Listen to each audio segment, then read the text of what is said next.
Hey there, everybody. Just getting some stuff set up as I usually do with the first few minutes of my broadcast. So why would I do something like that beforehand? Just doing some posting as per usual.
Love that intro. It retained a lot of the original Final Fantasy intro stuff from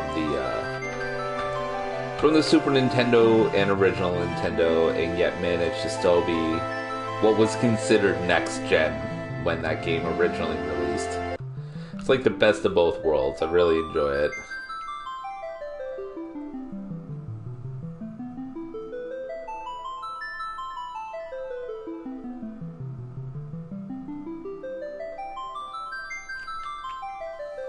With a lot of respect for this opening.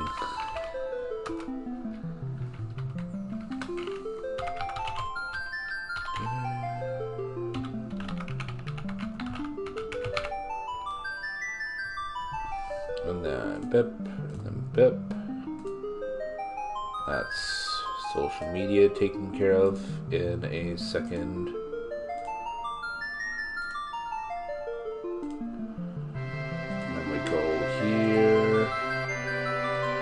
Publish.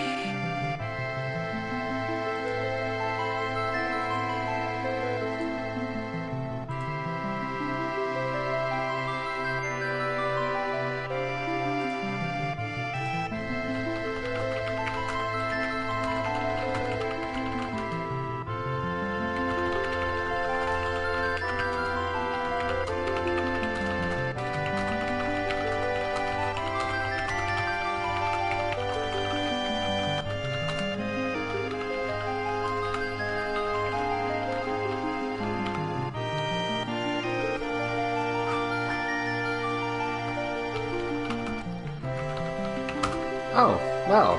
Looks like there's been some talk. Hi, Starberry. Thanks for tuning in. Love you.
Easy copy and paste. There it is. The promo stuff. One.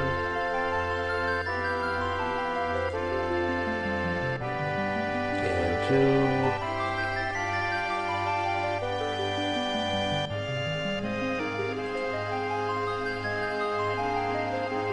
Alright. I think we're good. Right. There we are. So,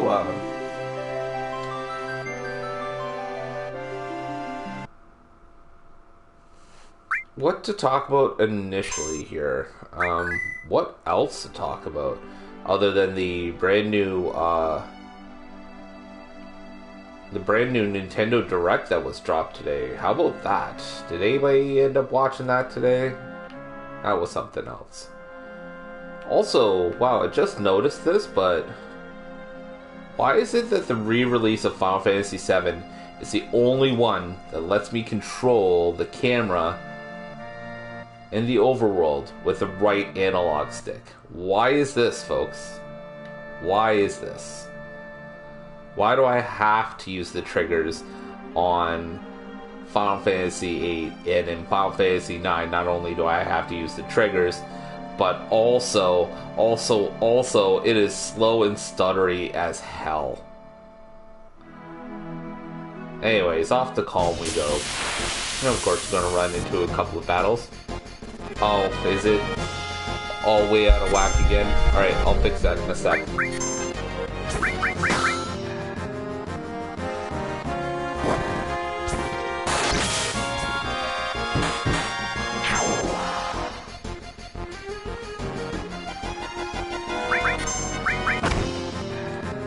Oh, you son of a bitch.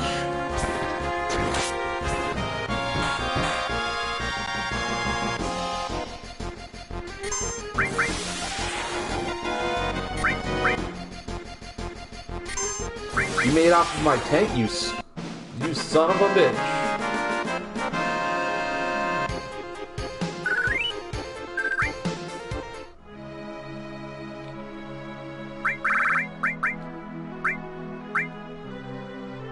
Okay. Is it just the mic's down or something?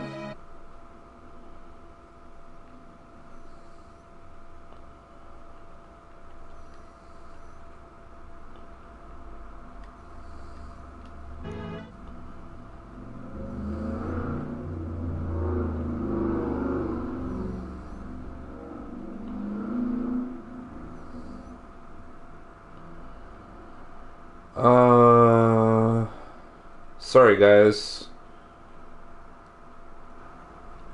Okay.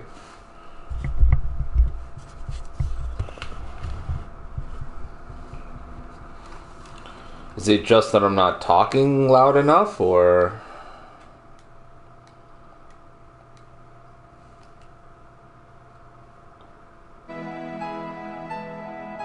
Well, yeah, because I was in the menus then. Is there no game audio at all now? Okay, no, that was just my headphones.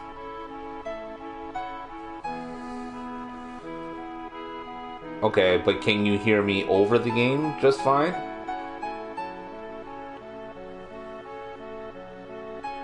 Alright, cool. I don't know what happened there, but it got itself fixed. Maybe I just wasn't talking loud enough or something.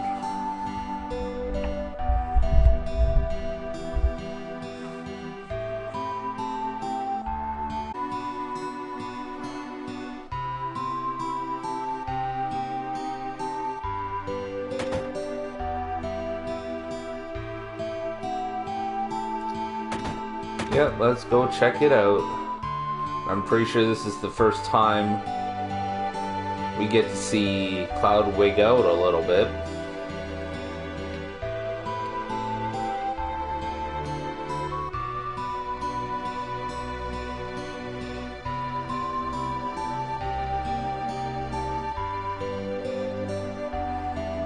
So, little story all about how up to this point is probably the point I've played the most of this game. I probably played up to disc 3, the second most often. And then after that it's just like entire run-throughs of the game. But this is the first flashback Tifa gets a little bit confused because that's not really what happened, but, you know.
It's funny seeing this with the context of everything else that is released to support the world of Final Fantasy VII over the years.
And then we watch Sephiroth just wreck the shit out of this creature.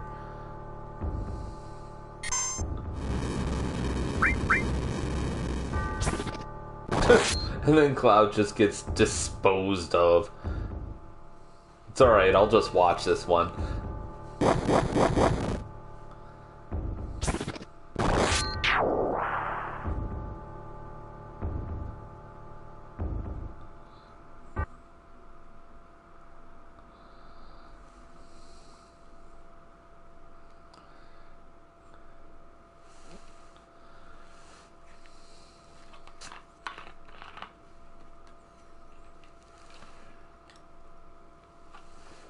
Must have been mesmerized as you were hugging the floor.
Tifa already knows what's going on.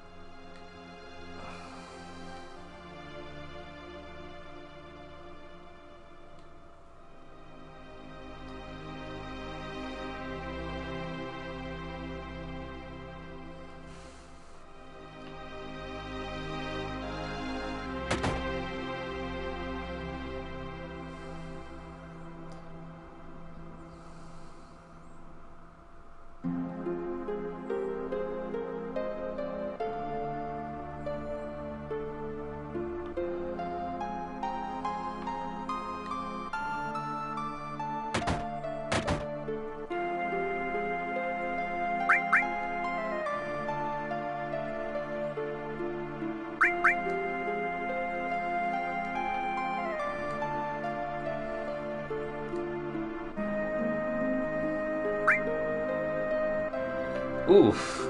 Well then.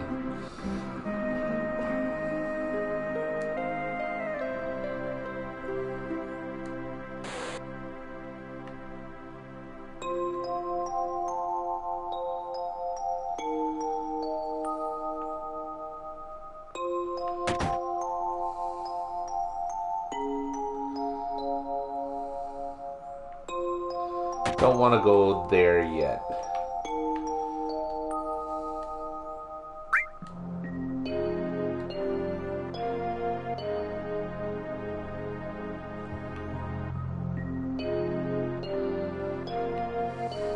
And then we get to see the little gag scene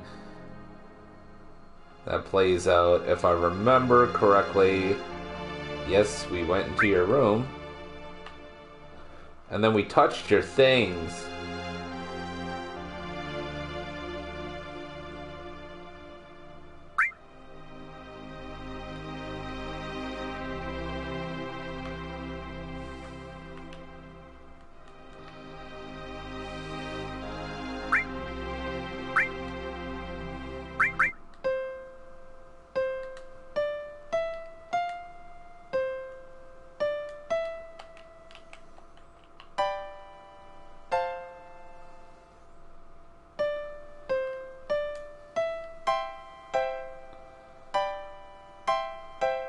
Oh, I know there's... The overworld theme gets me something. Hold on. Divas, piano. Yeah, let's do that.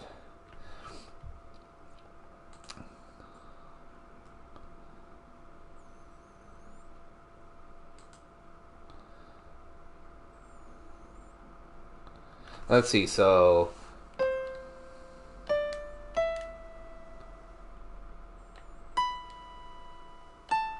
There we go.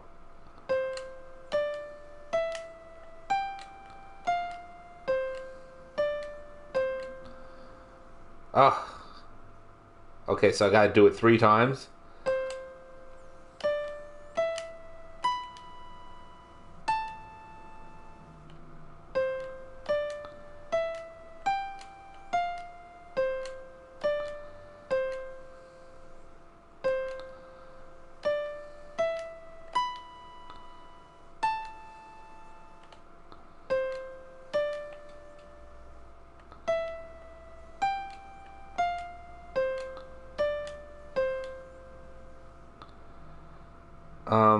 I played it 3 times.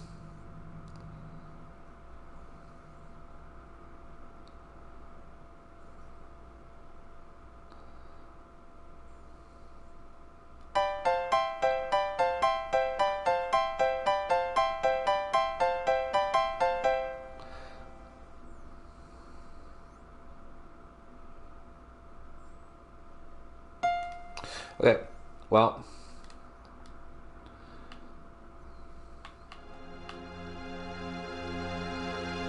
So in case you didn't know, I was attempting to play the overworld theme for Final Fantasy VII. Apparently for...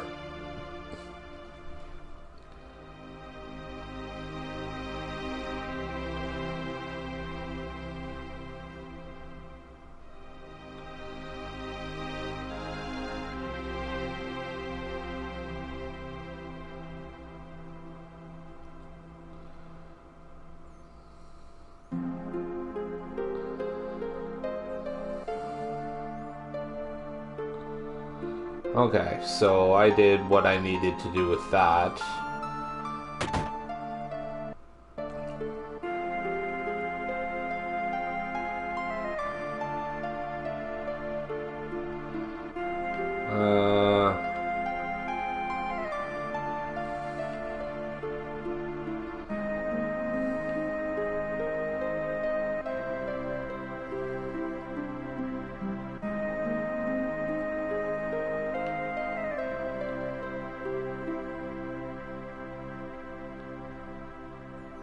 Salsa.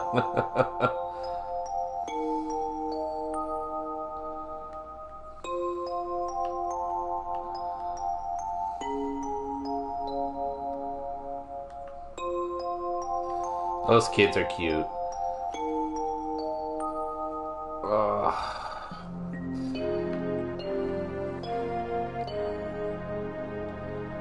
Anything doing up here? Nothing? Nothing at all?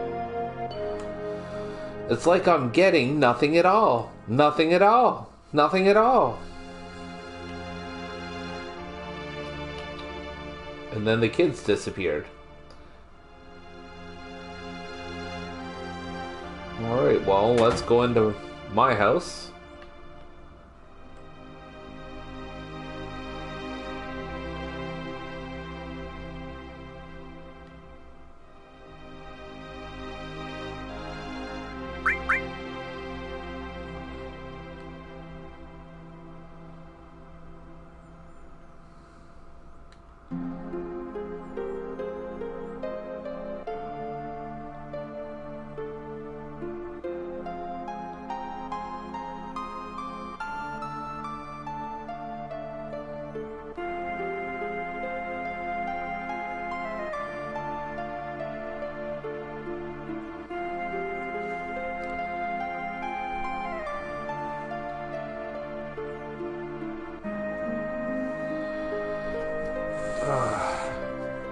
Just a second, guys.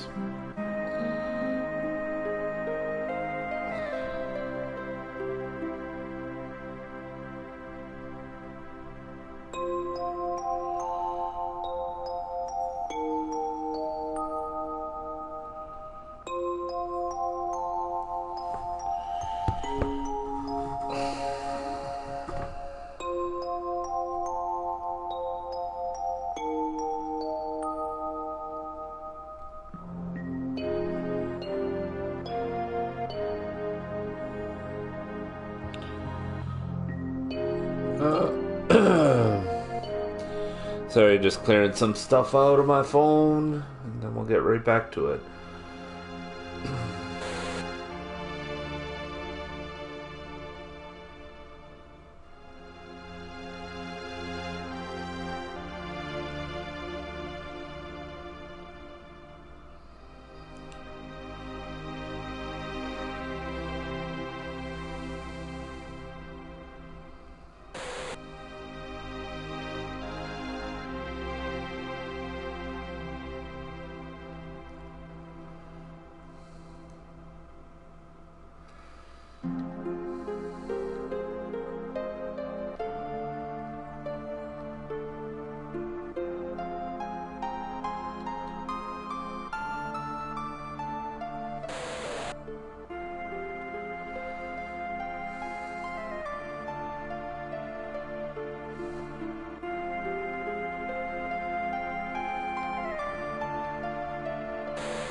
Seems like he's got a lot of unresolved trauma in regards to that, which is 100% true.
Can I just go to bed here? I cannot.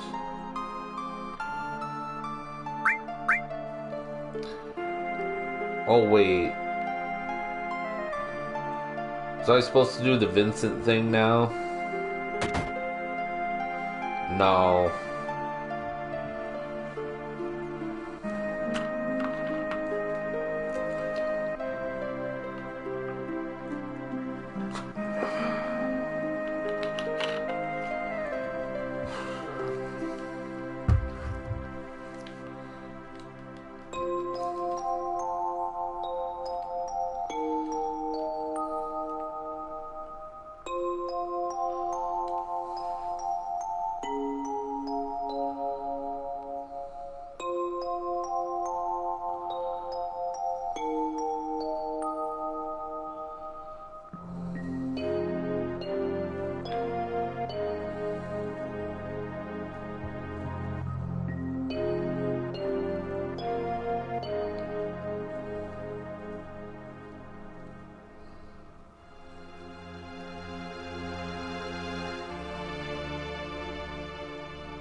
I like how we move into this cutscene without no issues or stuttering or anything like that, but we can't even get to a shutter sound without a stutter in audio.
Alright, Sephiroth, show us what you're made of. I like how they talk about giving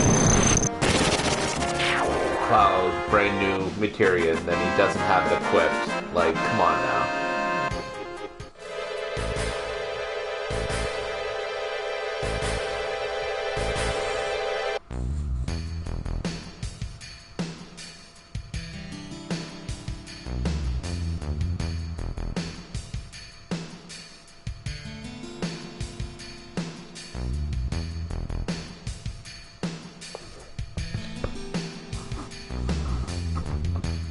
Why? It? Okay, that was weird. Headphones were cutting out for a second there.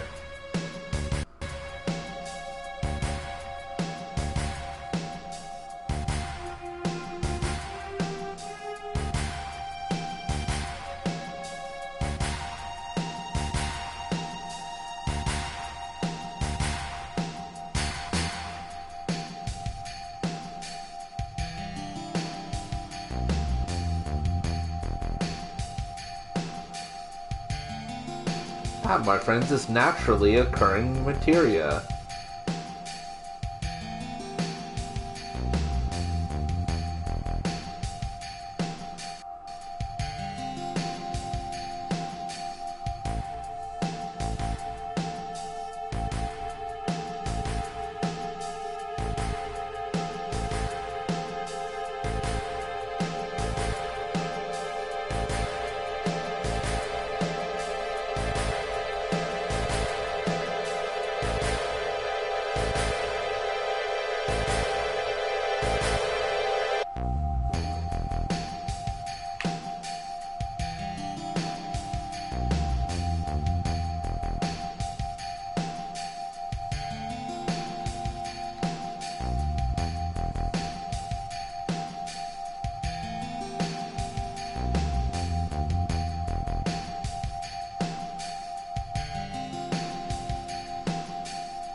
That was Hojo, yep.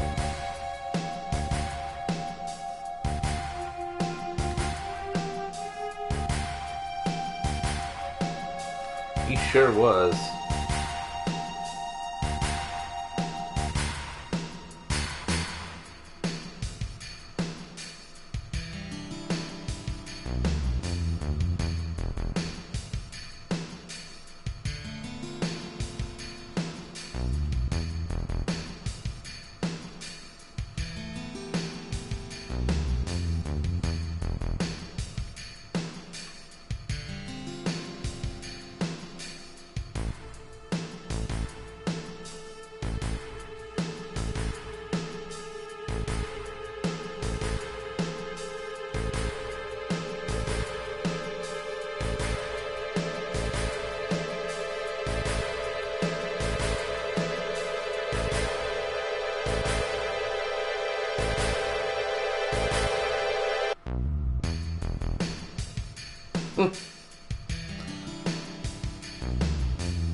And this is where Sephiroth freaks out a little.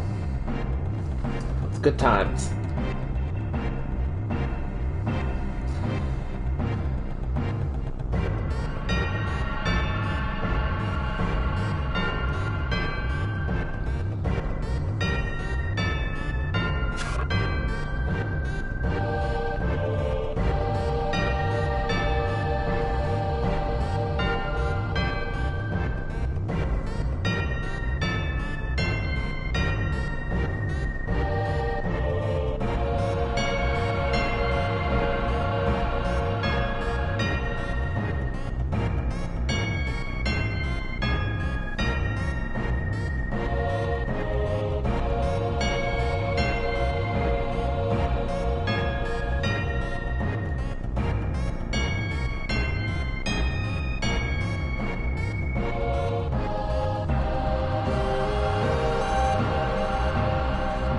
I'm trying.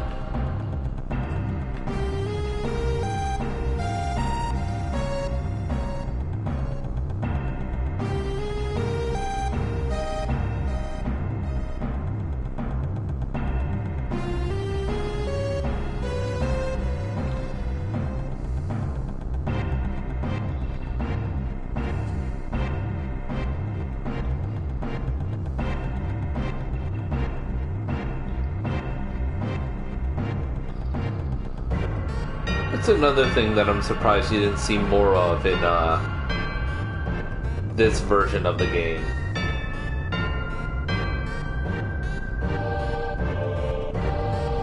And considering seeing them as such like a pivotal point in the story, that you'd think they'd be a little bit more integral.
And that's just it.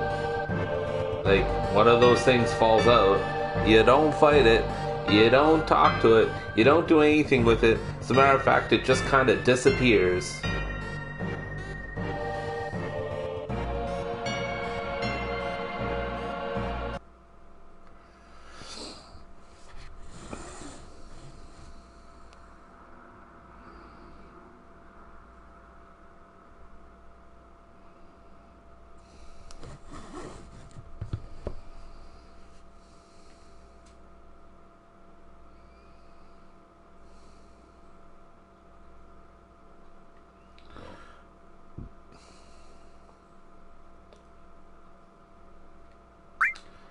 Yeah, sure. Let's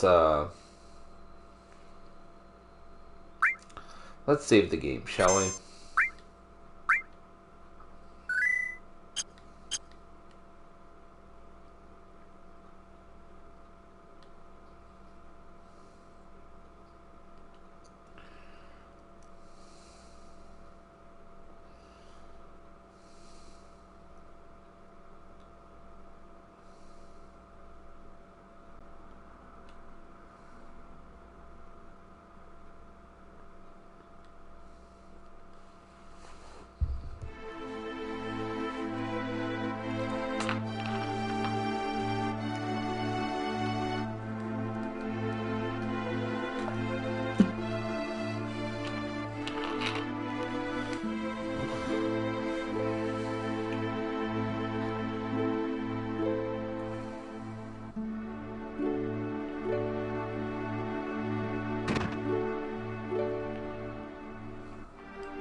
Now,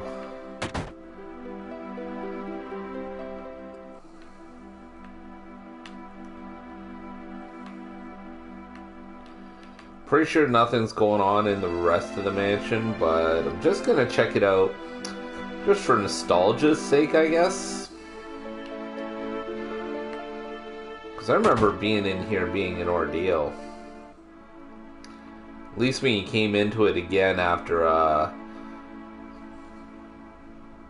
I can't remember why I came through the next time.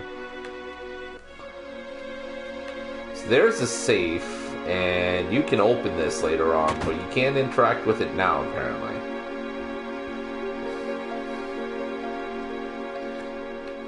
I believe you need to open that safe to get a key in order to interact with Vincent.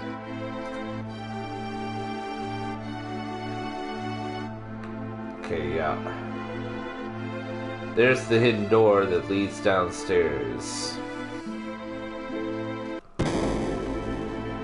And there's that stutter again. Man, the only downside to this version of the game, I swear.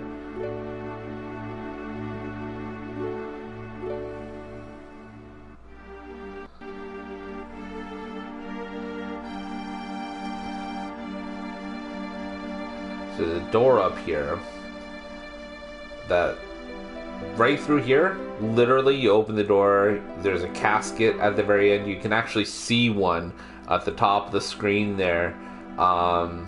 It's open, it has a skeleton in it. It looks like it's reaching up like this. Yeah, that's where Vincent is, our resident vampire wannabe.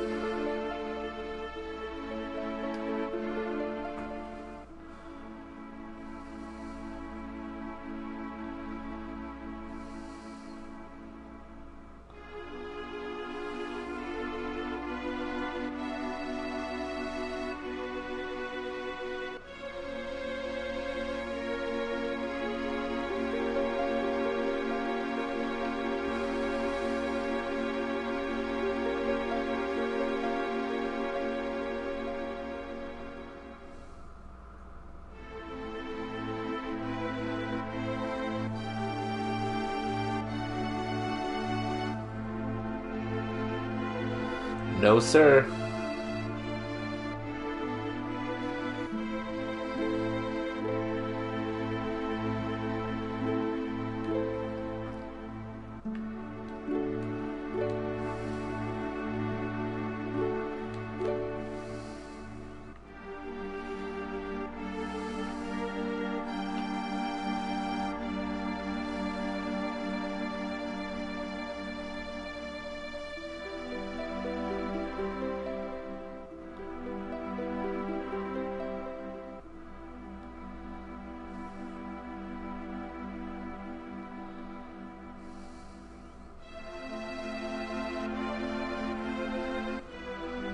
Like, this is almost sad in a way. Like, I hate to say that it's like there's a point in this where I relate to Sephiroth just before he burns the whole village down, but part of me goes, he just basically had his entire worldview shattered.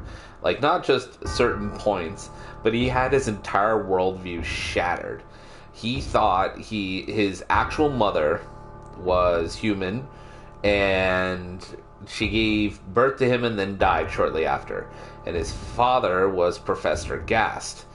And that was the end of it, you know? He was just the normal progeny of the two of them. And both his parents were dead, and he was just a really skilled soldier. And his abilities were that he just took well to the Mako, whatever, induction they took on as being a part of soldier. At this point, he didn't really think too much more of it after that. But now he's finding out that this thing that is in that reactor that they're right by right now is not technically his mother, but rather that he's going to believe so because he was told that Jenova was his mother, and that the creature that we'll come to know as basically the main villain of everything here is not what he thought it.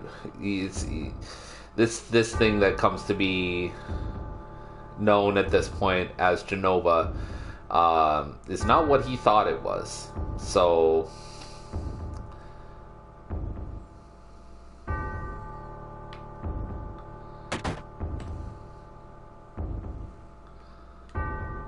and he loses it, like quite literally just goes apeshit, as we're going to see.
things got real quick for him.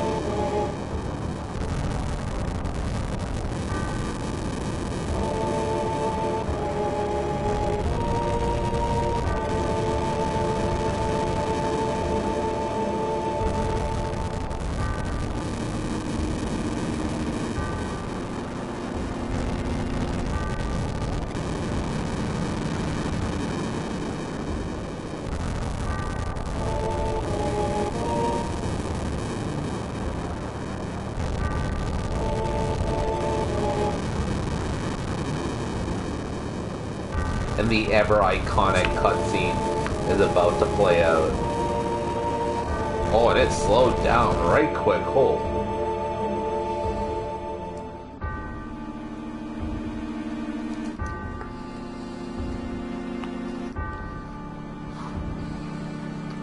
This pictures, and probably one of the main reasons I feel this way, but epitomizes and visualizes the depth of what I think insanity and like the people you really truly need to worry about. Those are not the ones that, you know, scream about how crazy they are and how everything's all backwards and stuff like that. Like, don't get me wrong, I have opinions about that, but when you get somebody who's on this level and doesn't say a word while they're committing atrocity, man, that is a whole nother level, I think.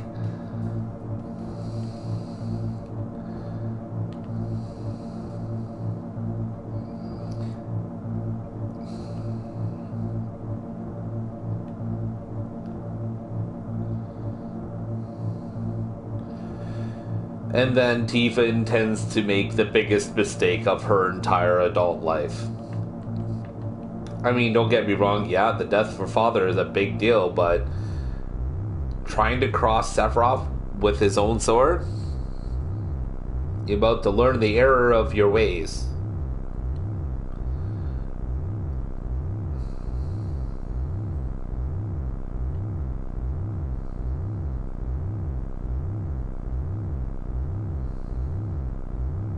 Thanks for the sword, batch.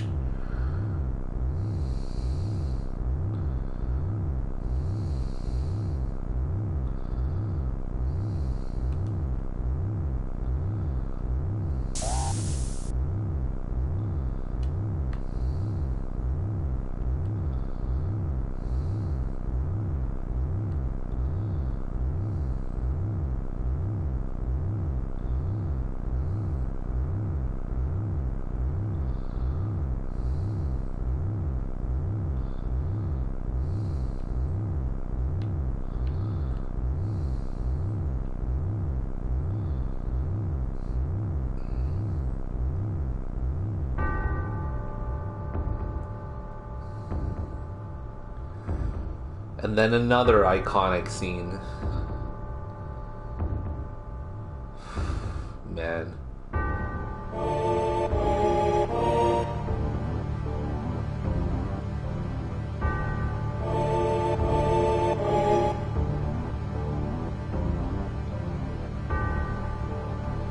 They were basically, at this point, this wasn't how they... So, let me paint a picture here for you in case you've already gone through Final Fantasy VII as much as I have. Seeing as I've... It's much easier to vocalize it than to actually, you know, talk about or to write it down. What you come to learn through the course of this game and through the course of the lore in Final Fantasy VII is, like Sephiroth earlier mentioned, is that Shinra was always after the Promised Land that was promised to the Cetra as a source of Mako, as just basically like this thing of legend that was unattainable. They wanted everything to do with it. Well, the Cetra, with the exception of Afalna, had pretty much died off. Aerith was half Cetran, and her grip on things because of that heritage was a little bit tenuous, but Shenmue was like, that's not enough. Now, Gast in his error classified Jenova as a Cetran. Well, it turns out Jenova is not Cetran at all. Well, this contraption that Sephiroth is sitting on, his suspicion that he was created this way was kind of right and kind of wrong. Sephiroth was basically the de facto, like, how he received Jenova cells in a effort to create Cetrans was direct. It was given to him in the womb as part of, like, gene therapy, I guess. I'm not even sure what the proper term for that is. But basically manipulating his genes to accommodate for Jenova's cells. Well, this contraption here tried to recreate that process by cloning Sephiroth in a manner of speaking, by taking normal human beings or soldiers and implanting Jenova cells into them. But what Hojo wasn't realizing throughout the course of this is that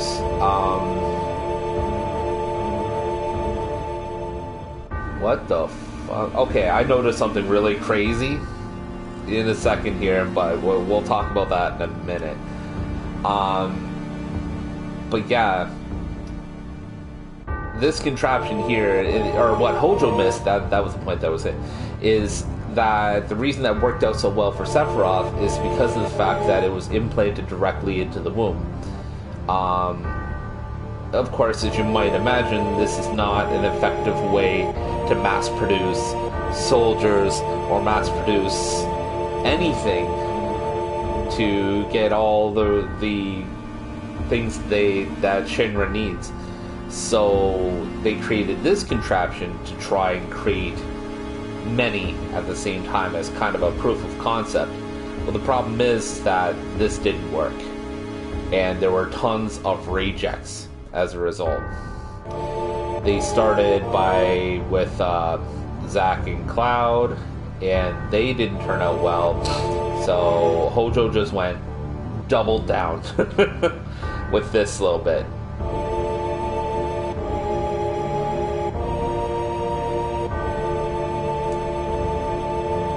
And what Sephiroth did here kind of, how to put this, Sephiroth kind of fucked things up for Shinra at this point.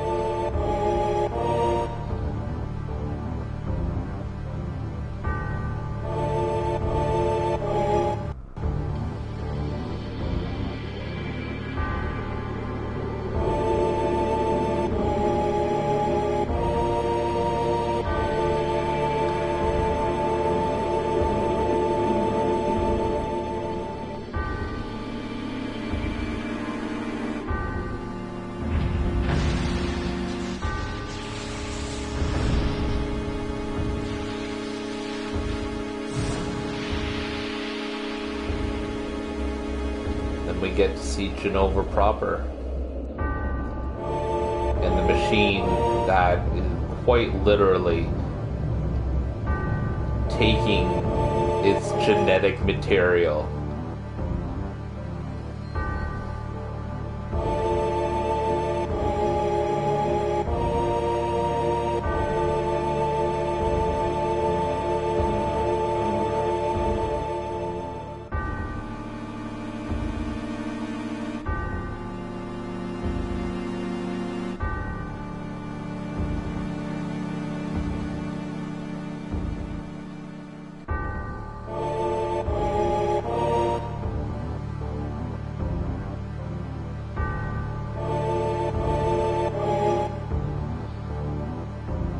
We're gonna have to rewind a little bit, and I think I may expand upon this a a little bit. I probably should have talked about this before I move things forward.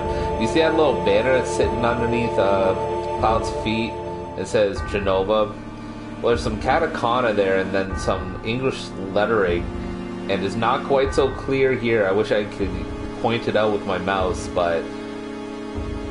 And it's blowing my mind here a little bit, and maybe this is a little bit of self-fulfilling here because it's on my mind, and I didn't put anything together before, but I could swear it looked like COVID-19, and it's blowing my mind, and it fucked me up a little bit when I saw it. I will definitely post something about that when we're done the stream today, because I can't not. I wish there was a way that I could just kind of rewind it here. But it's not gonna let me. I mean, it definitely has COV.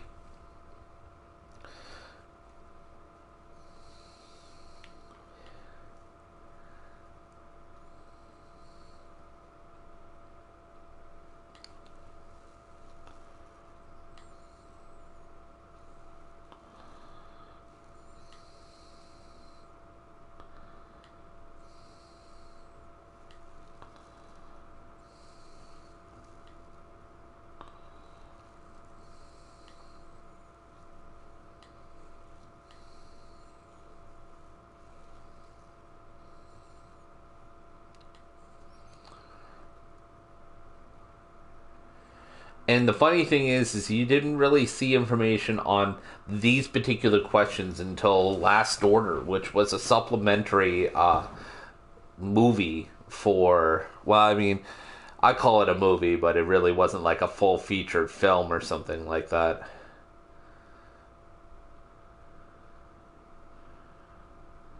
But yeah, we didn't really get like serious answers to that question until Last Order came out.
Anything I need to worry about up here?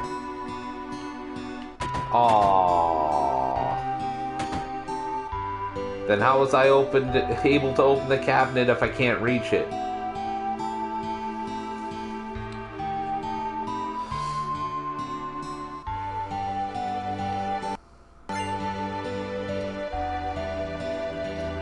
Ah, finally. Yes. So I'm aware of how that works, thank you.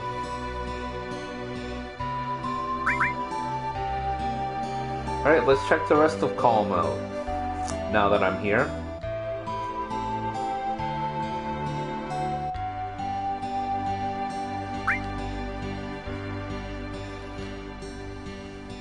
I already know how to do that. I already know how to do that. Ah, fine. Let's just hear one thing.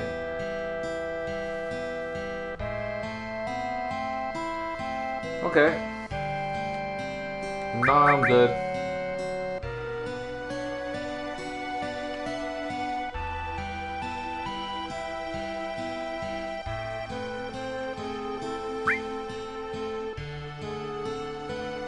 Ava, what do you call 'em?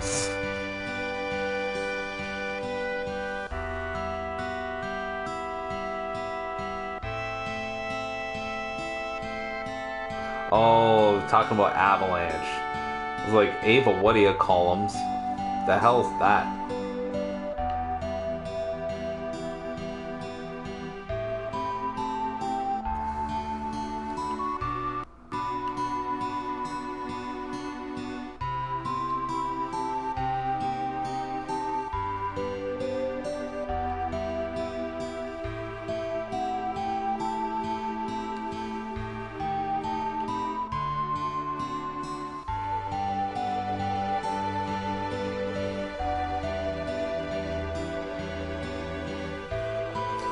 Yeah, it's not just the monsters in the mine, but one in particular. Hey, I'll do what I want, thank you.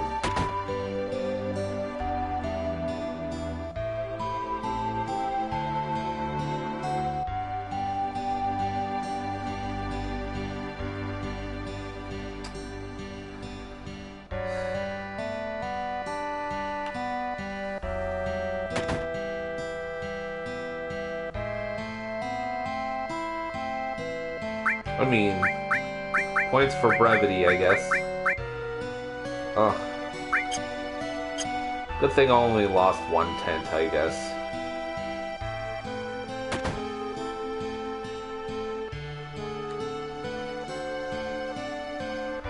Got anything better this time around? Heal is good. Earth is good. We already got some of those.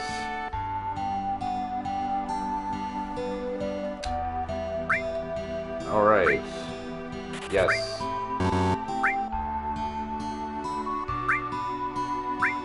Yes. Okay. Did not want to do that. Wanted to go to sell. Thank you. Alright. Let's take a look what we got here.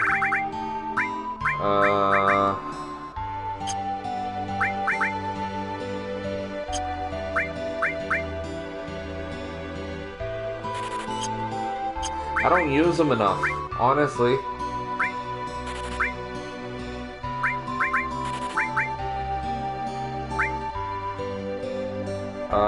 We only really need one more. I can't really equip everyone anyway. Shit. There we go.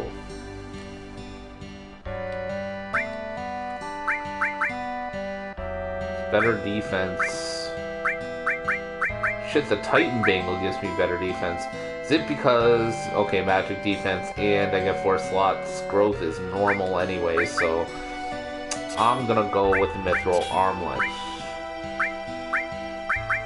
We're gonna give you the Talisman. I don't know why that came on unequipped, but alright. Give you Vitality. There's my...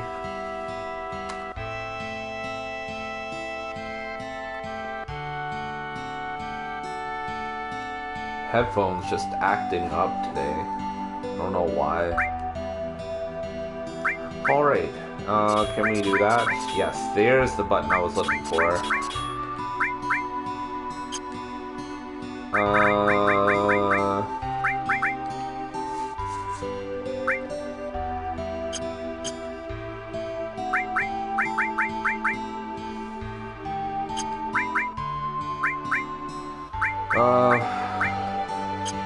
Okay. Can't really order the materia, can I? Alright, that's fine. So, the way I usually do this, let's get our plot stuff done, because I did all the purchasing I plan on doing. Kalm is one of those weird towns that is like, there's a lot going on, but there's also not a lot at the same time.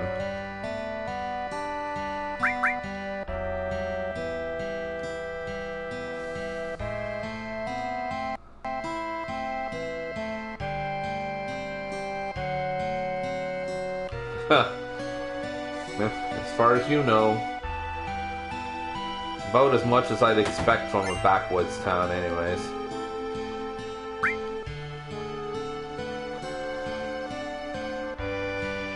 glad you got a choice because the answer's the same. I'll talk to you guys. Let's go in here. What's going on, dude? Okay, so there was a Sephiroth or Sephiroth-like guy kicking around here. If I'm not mistaken, this leads me to an item. Yes, it does. The hell do I got going on here?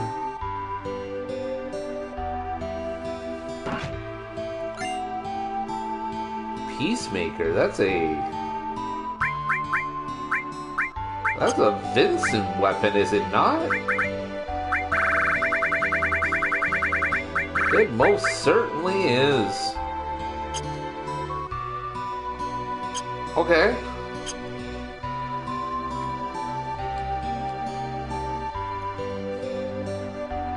Guess I'll have a Vincent weapon at the ready when I go to Nibelheim next.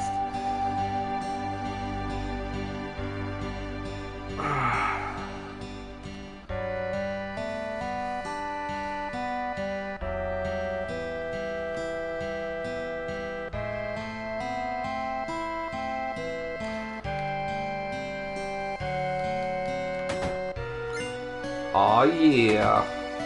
And I think that's an item that permanently raises his stat.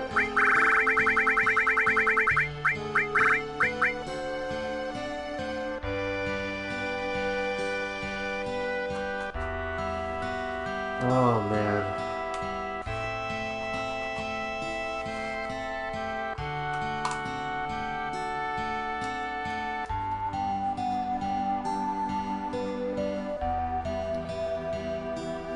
Oh, hi! Levin, thank you for showing up. Sorry about not seeing your message straight away. Usually when I get into the swing of things and I don't have a lot of viewers, I just kind of keep going. So, thanks for showing up. I really appreciate it.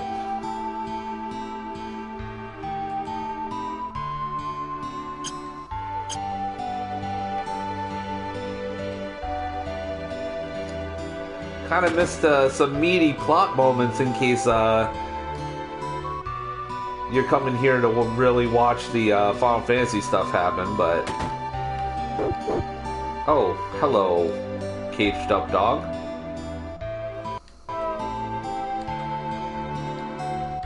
And nothing saying about that, just random doggo.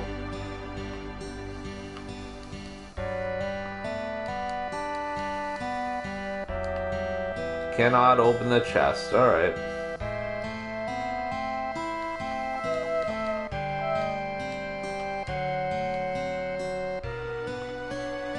No problem. Well, I really appreciate you showing up regardless. Helps my numbers. Gotta try and get to a viewer average of 3. And having 3 in my chat is exactly how I do that. So, again, I appreciate it.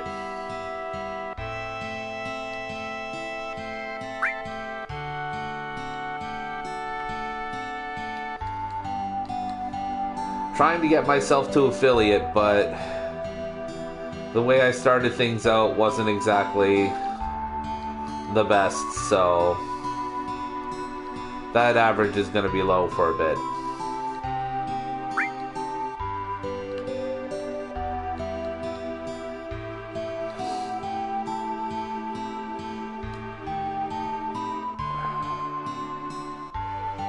Right now, it's just a lot of plot stuff to begin with, and then, we get out to, I believe, we're heading out to,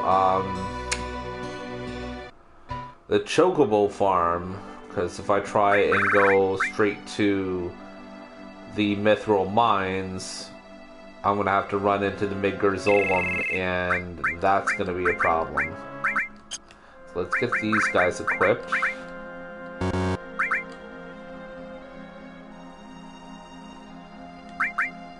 I already have a mithril armlet for that one.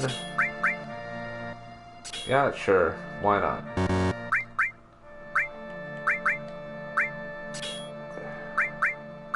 Now you have to... Yeah, I should be probably looking at about... I'd say I'd probably be on till about 3:30 Eastern Standard. Bare minimum. Or bare maximum, sorry. Unless something else is going on, I really gotta complete it.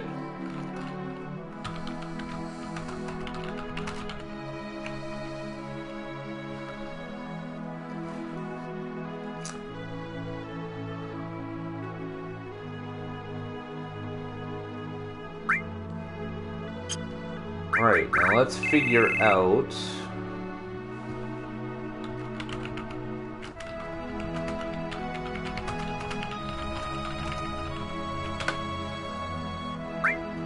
Let's figure out who... So, how I normally have it set up is we have it for Red 13, Cloud, and Aerith. And I leave these two to the side. Tifa mostly because she's kind of a one-trick pony as far as offense is concerned. Barrett is a little bit more tanky, and I don't think he's really set up very well to be tanky. So I have this set up as Cloud being basically my Swiss Army knife, Aerith as my dedicated healer, and Red 13 being my offense generator. Usually works out for me, but we shall see. Get you set up. We did not unequip you. Why is it that he still has the Buster Sword? Let's get you equipped, buddy. Alright. So what magic do we want to give you? Around here, there's no real, like, elemental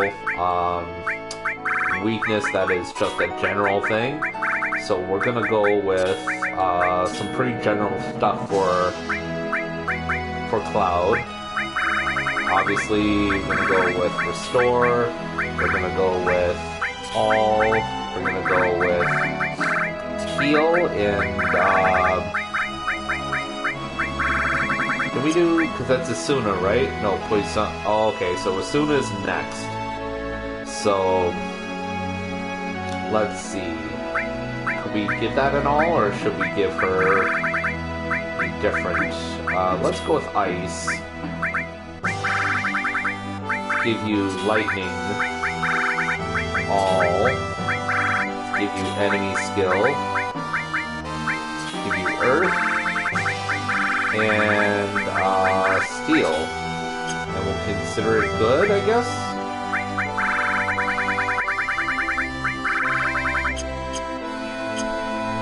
Alright, so, next up. Choco Farm, which is through this way, I want to say. I can't even really see where I'm going there. Alright, let's go wandering then. I had a very skewed idea of what the world map looked like when, from the last time I played this game. I literally thought it would have been just, like, Mithril Mines would have been smack dab right there. And Kalm was the place that was, like, a little bit far off.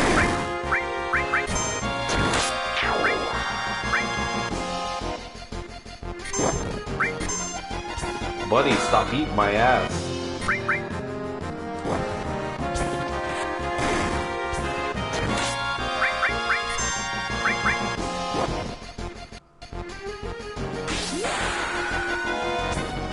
Let's go!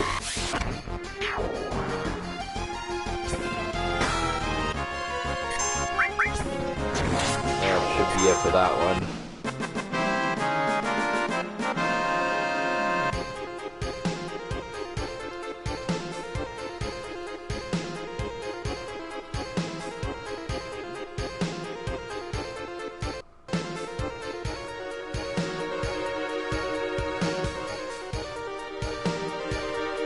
Fuck, man, my eyes been itching me like crazy over the last little bit. I'm feeling better on the whole, though, and I think I know what might have been doing it. So, downstairs, we have in our house okay, yeah, and then over there's the Chocobo farm there, and there's the Mithril mines. So I thought over in this direction, like right here, was like if we go further back a little bit, I was picturing that Midgar was through that way, and where the Chocobo farm is now is where Kalm was, and I can't forget that picture because there's the Midgar Zolom there. That's this little silhouette that's bouncing around the marsh in front. You get caught by that, you're gonna get killed. The bottom line. Alright. And from in here I get a Chocobo lure materia, if I'm not mistaken.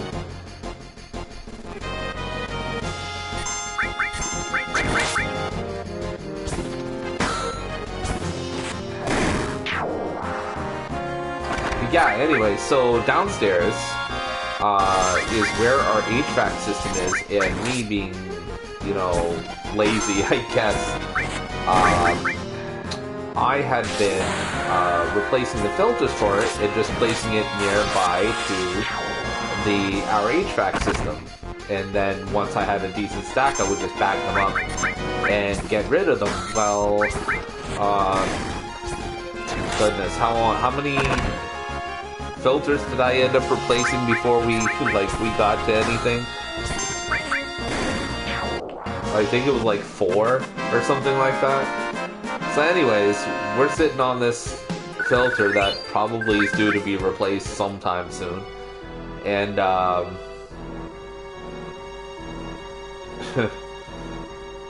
it's been down there sitting in this little tower beside the HVAC for some time. Well, how to put this? Our HVAC isn't ventilated in a traditional way with same shit. Flip. There we go.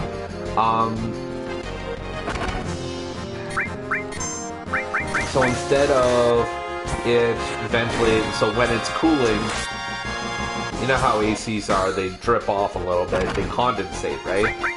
Well, we just have like a drain in our floor, like a lot of old basements do, and it just runs along the floor to this drain.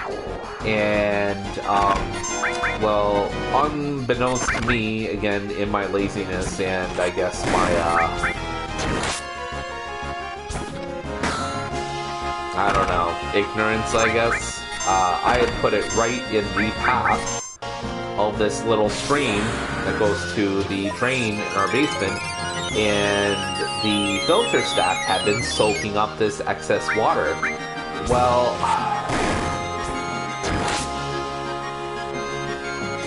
I don't know, man. What I was thinking, what I wasn't thinking, had a lot going on here lately. This is like part of an escape plan. Like, I just like kind of a hobby for me, you know, to keep me from going nuts or something. I don't know. But anyways,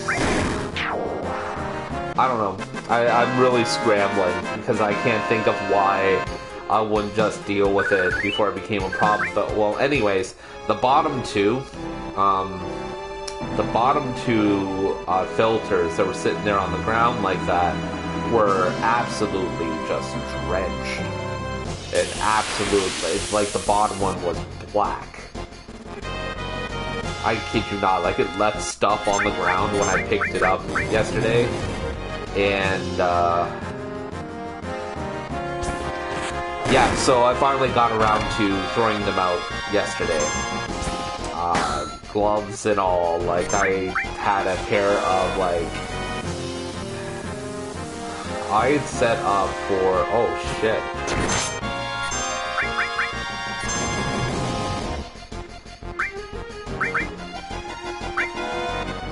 I set up for a garbage picking job, not picking, that's not the right word, garbage disposal job, I guess? You know, like one of the garbage men in the trucks and stuff like that. You see driving by picking up your garbage on the side of the curb, you know. I set up for a job like that at one point, and I had all the stuff left over, like gloves, vests, what have you. Well, these hardcore gloves that I was using for picking up garbage, I had used for this, and I had to toss those gloves after I was done with those filters. That's how bad this was. I had worn my N95 mask that I use for going on the bus now because, you know, COVID regulations are still in place for our local transit here. And, it was a time, man.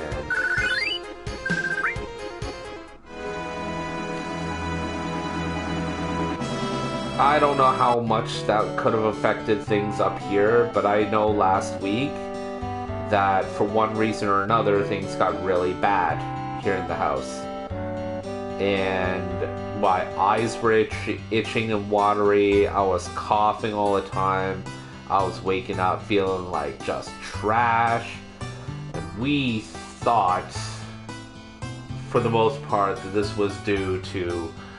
We thought that a mouse had died in our walls. And I still kind of think that. That I think we had that problem, and it's still a thing.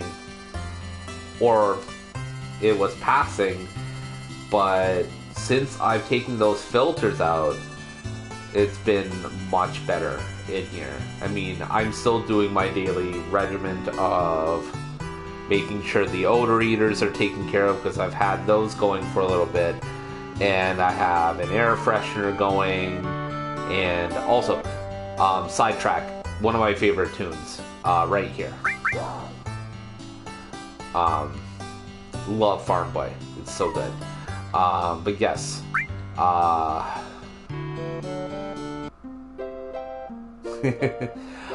anyway, so yeah, and I'm just reflecting on it a little bit now because my eye was itching and watering a little bit, and not as bad as it's been, but it was still bad. And I'm like, well, yeah, but I just got rid of I got rid of the filters, thinking that would take care of it. And then I kind of reflected a little bit more, going, well, it's not like a night and day situation. There's probably going to be still a lot of that stuff lingering. So I didn't use, like, oh, nice, I forgot that's how you get that summon materia. Sweet. Alright, that was a positive surprise. Cool. Why do you... Oh, yeah, it shows here. What fucking hell. There we go. Don't really need Earth, but I want that... those levels. Once it gets to Quake 3, it's really good. Somebody has to have enemy skill. We don't need to have poison, so let's give you Chocomog. I was saving that spot for the Chocobo lure, but whatever. Anyhow, so yeah, obviously getting rid of them, it's not going to happen overnight, and my windows have been closed, so that actually, you know what, let's solve that, because today it's supposed to be fairly mild. Yeah, it's saying it's 69 Fahrenheit outside. Nice. Yeah, I'm gonna go open a window. Actually, a couple of windows to try and get some air circulating through here to kind of get that gross stuff out. I will be right back. Ugh.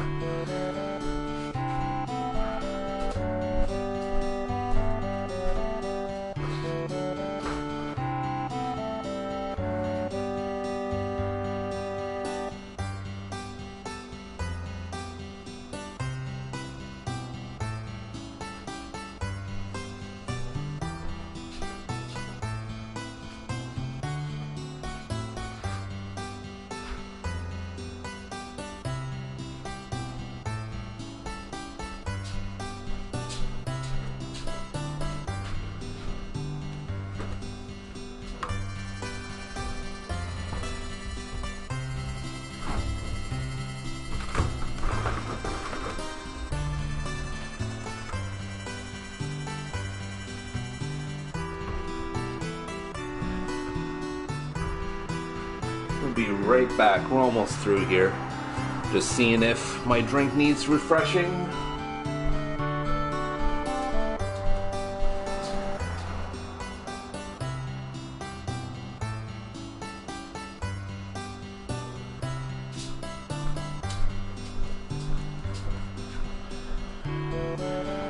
Okay, alright. Let's get through that.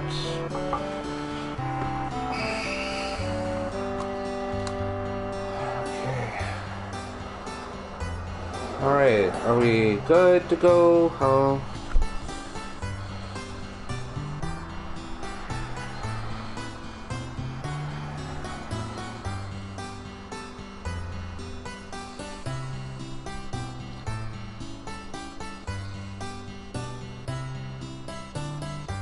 Alright, looks like I'm gonna have to look that up when I get done.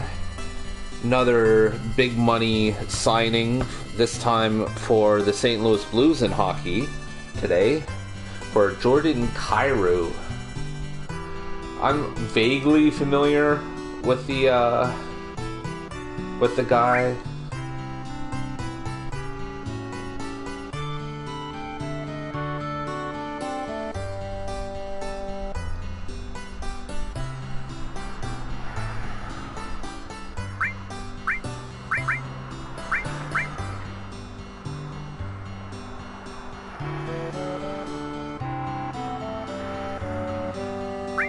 Is that all you can talk about? That's funny.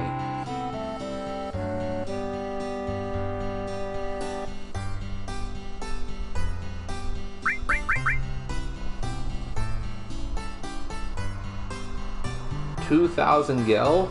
Can I afford it? Yes.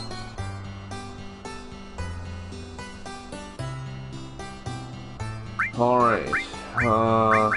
Shit. Not very good greens. Alright. Well, we only need the one. So let's, just make it count, shall we? Cole. So it's supposed to be Chloe.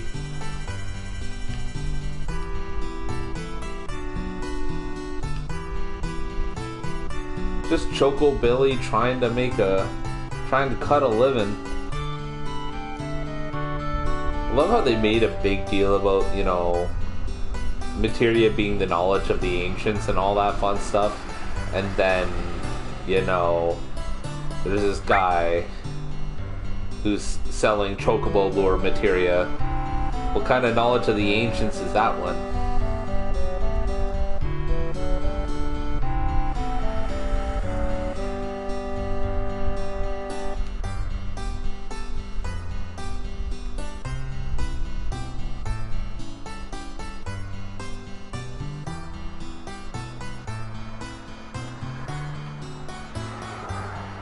Yeah, except for I tried that, so I gotta do this myself. Alright, who wants the chocobo lure? We do that in place of a steel, I guess. I don't use steel very often anyways, so I think we're good. Alright, so how to use this? Well, for anybody who's not in the know, you can see there's those little tracks on the overworld here. I think there was some over there, yeah, in the distance. But there's some right here. We're going to walk over them. And if we get into a random encounter while we're on these tracks, there is a chance that we'll encounter a chocobo. But the thing is you got to have the chocobo lure equipped in order to attract one. And it looks like we got lucky here. Okay, so we're gonna use the greens, wherever they are, on the chocobo. And we're gonna hope he doesn't run away. Now we gotta be real careful not to attack the chocobo while we're doing this. If we do, we risk chasing it off. Alright, one down.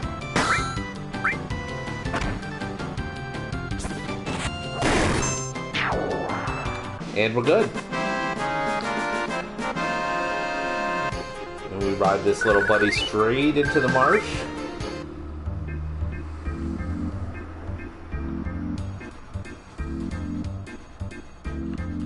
Alright, so we gotta be careful, because if we still manage to run into the Midgarzolum, we still have to fight it.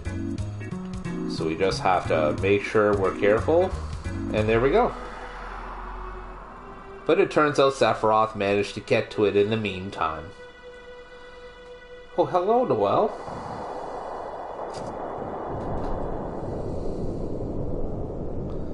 Some real foreboding there, like... Oh, well then.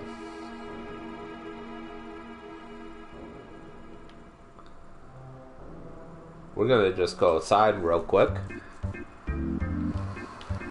Can I not?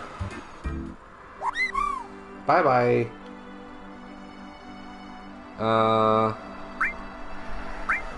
Let's use some potions. Because we're not down enough on MP to really use a tent. We're gonna save real quick. Because we haven't saved in a while.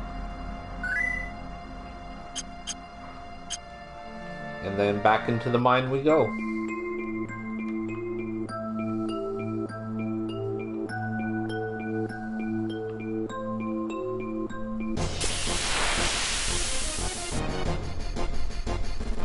I believe this is where we get our first real introduction to the Turks proper. Oh, that hurt quite a bit.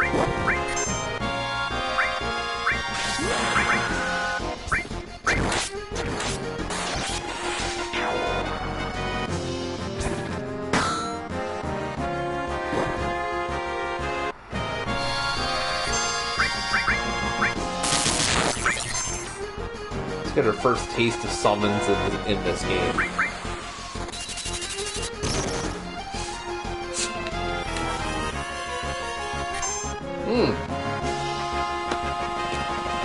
Got ourselves a trophy for that too. For casting our first summon, I guess. Ooh! Dropped a train on him.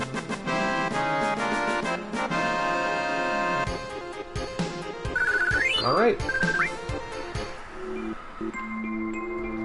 There's an item there. Ether, yes. So of the 4 that I sold, I got 2 back.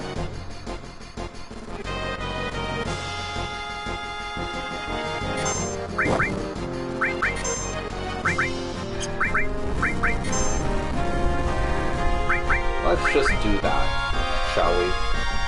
Oh, hey, we got our first enemy skill.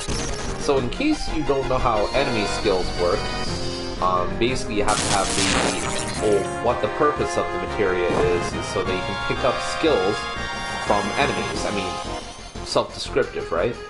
But how you get those skills is you have to have them equipped to a character, and when that character gets attacked with certain enemy skills, they learn it. There is a materia that you can get that makes that process a little bit easier.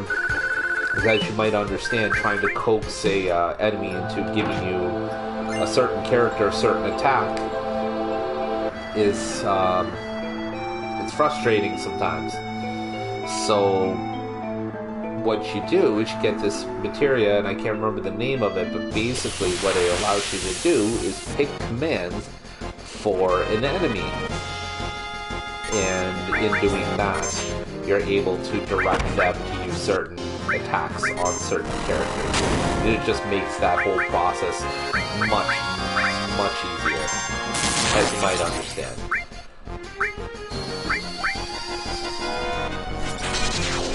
Oh, nice! So now, we can use Flamethrower that we learned in the last battle. Which was actually an attack that we saw in that flashback, if I'm not mistaken.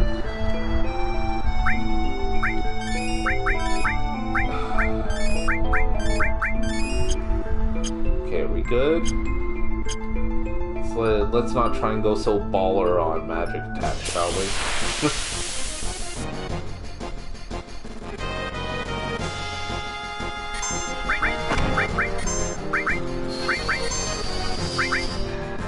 I say as I go baller on magic attacks.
Bye.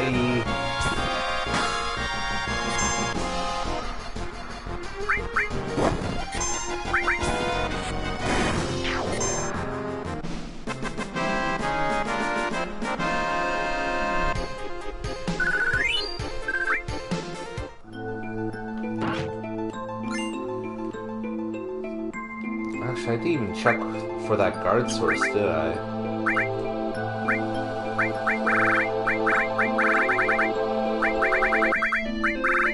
That one. That was easy.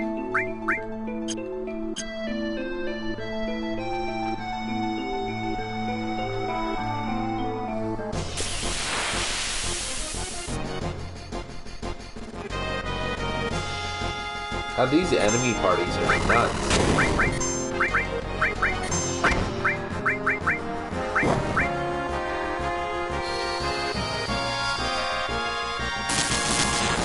I find I might be using ethers a little bit more now. Now that we actually have a bunch of magic that we can actually get some serious use out of.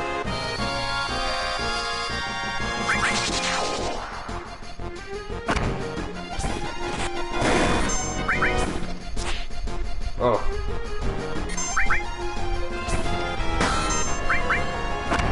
That's fine. Just making it a little slower, that's all. Not a big deal.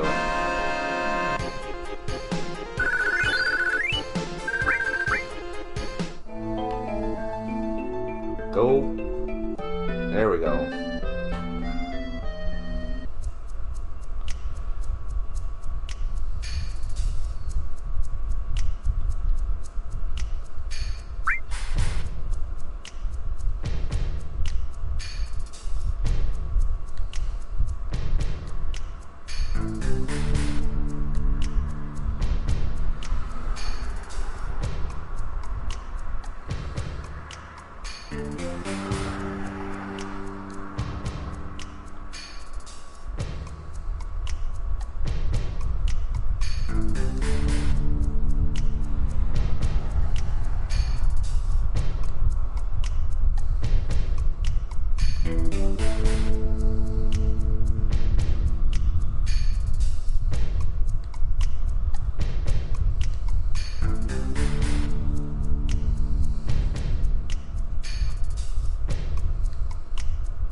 Alright. So it's the Junon Harbor section that we're going to deal with. You think we'll be able to get there before we close up stream today? Guess we will find out.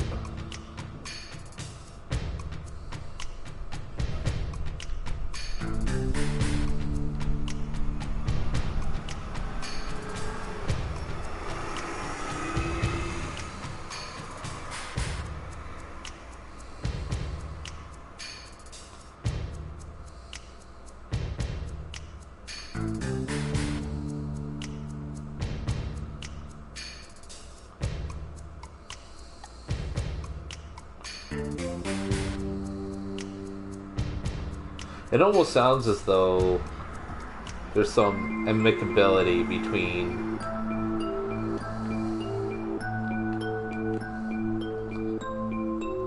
okay, so there's two paths here. I'm gonna try the one that looks like it's not obvious. And that's what gets me the items and a nice little bit of scenery. And then go up here and follow the Turks.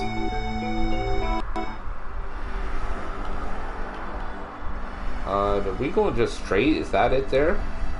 No, that is Cosmo Canyon, if I'm not... No, that is not Cosmo Canyon. Cosmo Canyon is next, but this is a completely different place where I can get the Phoenix materia, if I'm not mistaken. What is this place called again?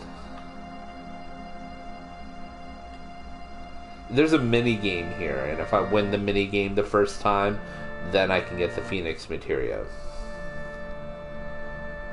I mean, we'll give you a hand, bud. Summon materia is kind of a big deal, so I'm going to give you a hand.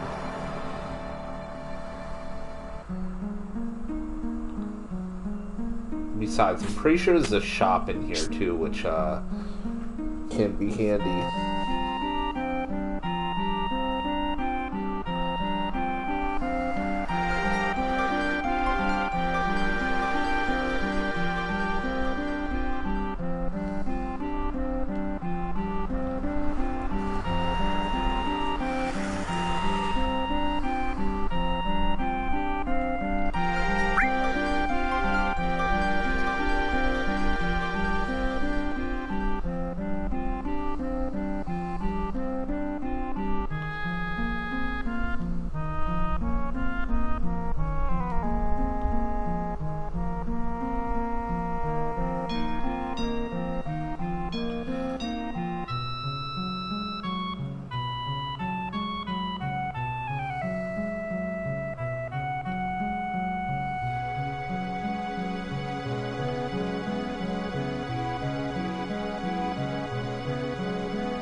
Alright, let's do it.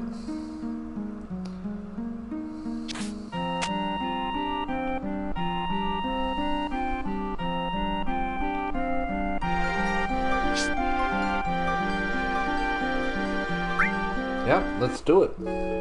So I'm pretty sure after the mini game is done, there's a boss battle as well. I can't recall that too much.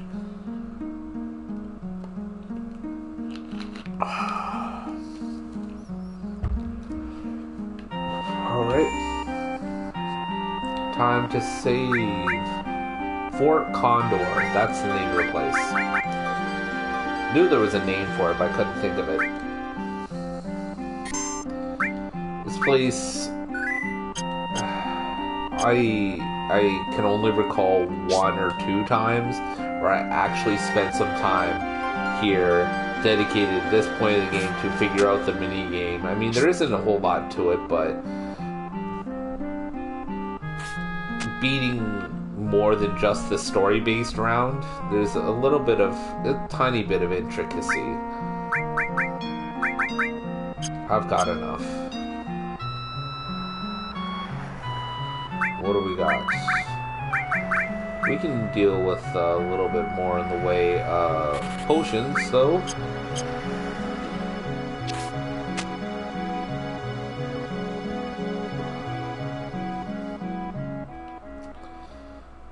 Now, if I'm not mistaken, the Final Fantasy VII Remake Integrate tried to build a minigame around this same concept. It was okay. Can't really go out here yet until I win. So that path up there is where I get that Phoenix materia.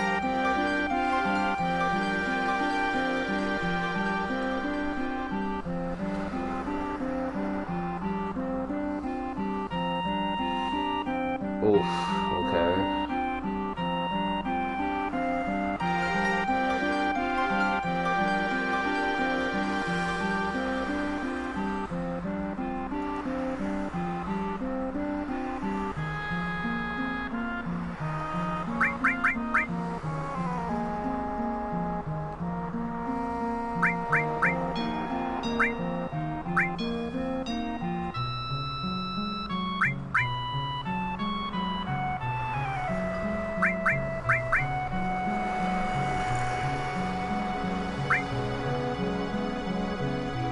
Okay. I'm pretty sure we are good. Yeah, let's go with it.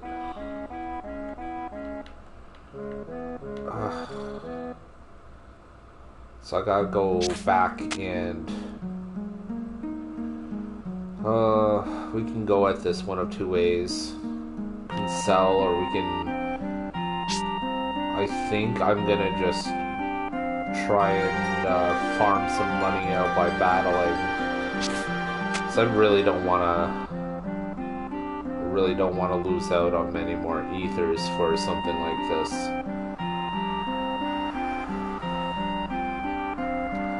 5,500 gil for one materia seems a little bit steep. But that's okay. We'll make it work. Just won't be quick, that's all.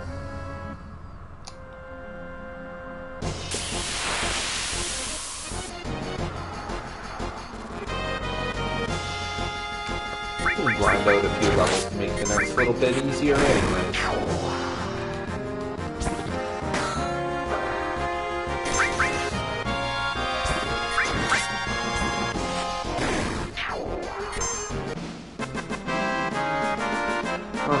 What can we expect to get from that in terms of cash?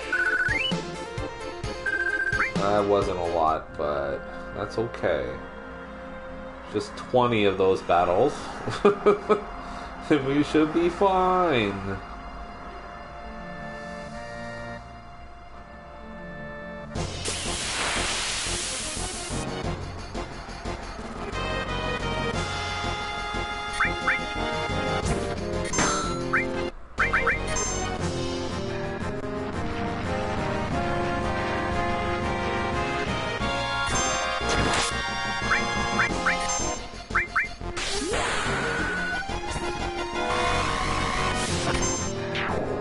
I mean, that was cool.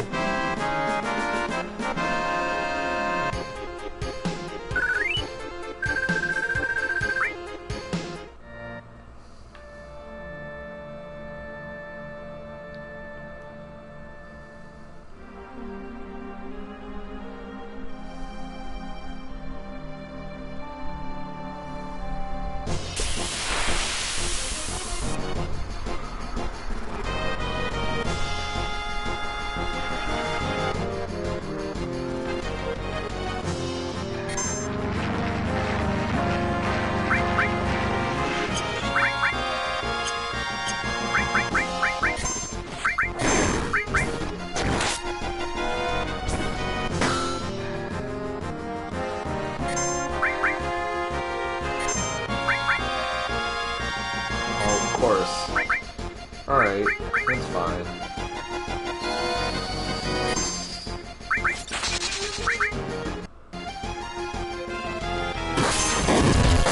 Oof.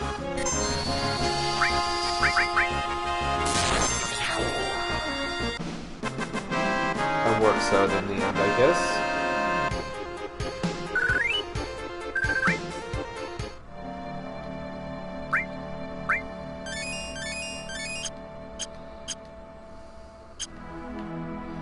And they want 4,000 gil from me.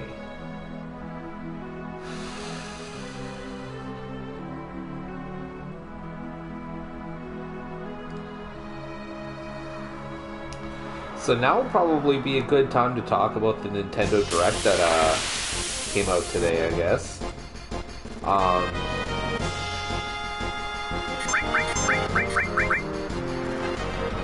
mean, not a huge deal or anything like that.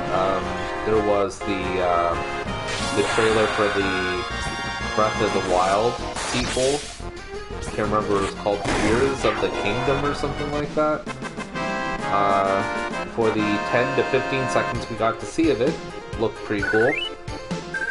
The draw distance was absolutely insane. Look, I almost confused it at first for like a Skyward Sword remake or something like that, because there was a lot of like airborne and acrobatic stuff going on, and I don't recall that really being a big thing in Breath of the Wild, though there was like stuff that you could do in the air, like the glider thing and what have you, but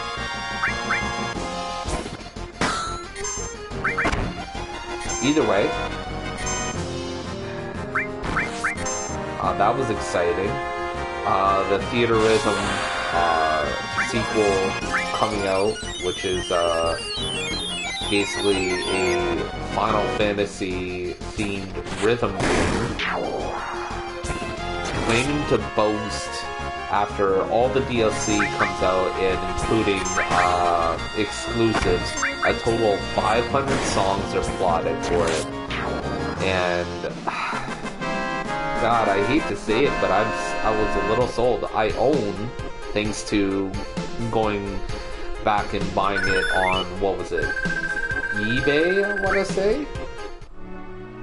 It's one of the few purchases I actually made on eBay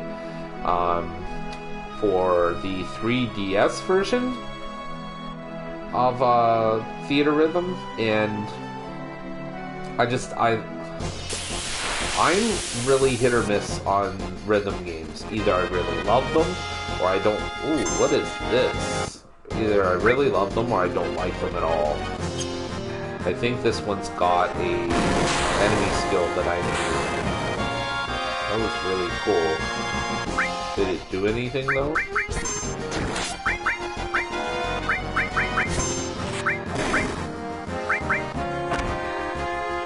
Ooh. That hurts, like a lot.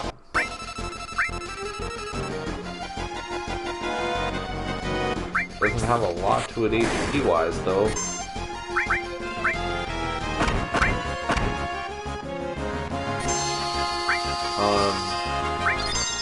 So yeah, I was in the kind of, sort of camp until they said that one of the games featured in the DLC will be Chrono Trigger, and as we all know, I am a huge fan of the music in Chrono Trigger. I'm just a huge fan of Chrono Trigger and Chrono Trigger related stuff in general, but this definitely set it off. I'm like, oh, I'm gonna need this, aren't I? And then as part of the digital deluxe edition, there's exclusives there, especially for games like Crystal Chronicles, and I'm just sitting here going, this isn't fair. This isn't fair at all. And there's going to be new music from Final Fantasy XIV on there. That wasn't featured in the last Theatrhythm game, mostly because it wasn't out at the time that game released, and was no longer supported. So it's like,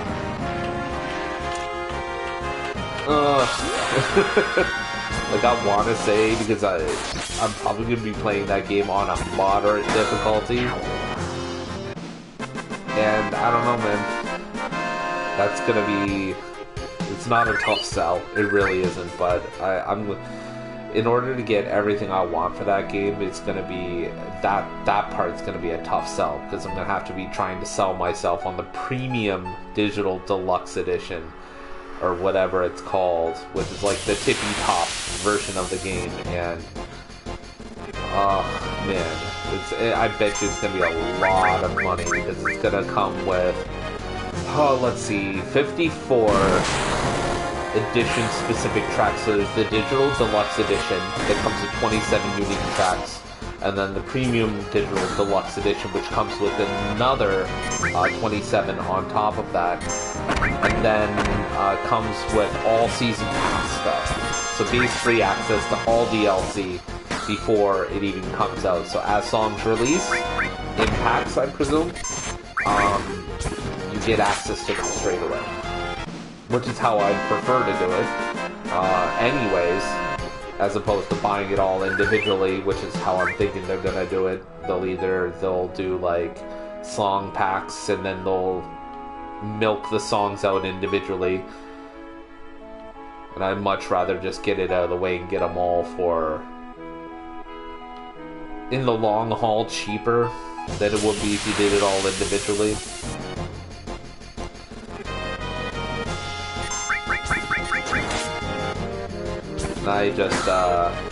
I know they're gonna charge like an exorbitant amount, and it's gonna be a digital deluxe edition, so you're not even gonna get any real physical extras or something like that, so that's like an even harder sell. So there's no collector's items or nothing.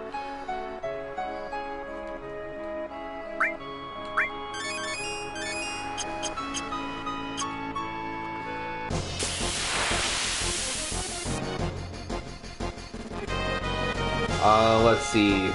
There was a lot of farm sims that were being shown. There was a, God, I can't remember the name of the one that I think Starberry would be really into, but there was one that was like a fairy-themed farm sim that was like part farm sim, part RPG, where it seems like there's a very linear story, but how you approach it changes depending on how you play, I guess. I don't know. Kind of takes the Harvest Moon approach of your main goal is to build a farm, but then you have this other stuff that you can do that is extremely linear. It looks good one way or the other. A Rune Factory sequel was announced, and God, that game franchise does not look like it has improved graphically or functionally one bit since the first version for the Nintendo DS was released. It just, man, this is, I looked at it, I'm like, this is a game releasing on Switch. Yikes. Like, especially after, now looking back after seeing the Breath of the Wild 2 sequel, or Breath of the Wild sequel, it's like, oh man, they're both releasing on the same system. That's a little bit embarrassing. But yeah, Rune Factory, pretty much the same idea, except for, if I'm not mistaken, Rune Factory has a lot more story elements to it, so there's a lot more focus on the story and the environment and things like that.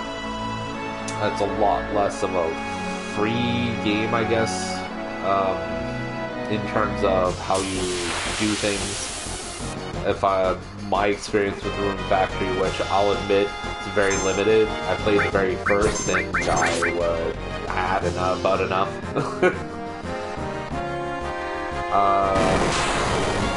What was the other one? It was a Story of Seasons game, which this, to understand, is a remake. And so Story of Seasons, A Beautiful World, which I thought was the name of a Harvest Moon game, but I could be wrong. Either way, looks really good. I mean, Story of Seasons is essentially like a Harvest Moon, like, I guess you can call it that, because there's enough games out now that are farm sims that are essentially Harvest Moon with extra steps. And this game looks to be no different in that regard. Where are we at? 2,200 right now? Alright.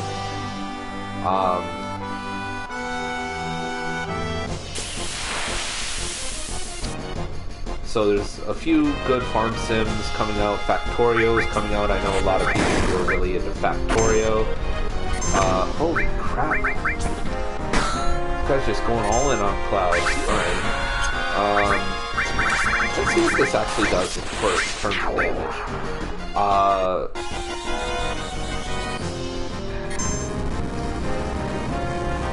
Oh, that's not bad for 14 mana. Yeah. let's see. What else was shown? There was a new Kirby game, which looks like it's kind of a callback to earlier Kirby games, which is always good to see. Some Fire Emblem stuff. There was some Bayonetta stuff. New Mario Kart tracks. Let's see what else we got here, because I'm gonna go right ahead and just check my Twitter real quick, because I basically live tweeted everything as the tweets came out for it.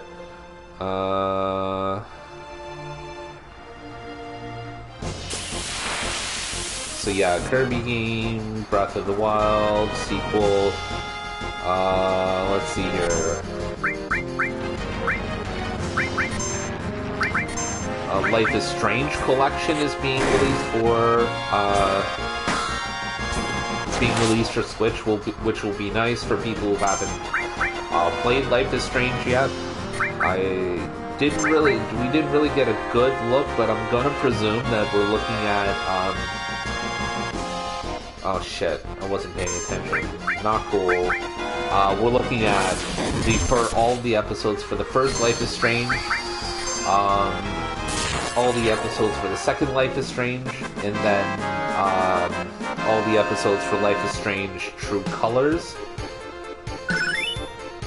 I think that's how that's gonna go. What did we get for Red 13?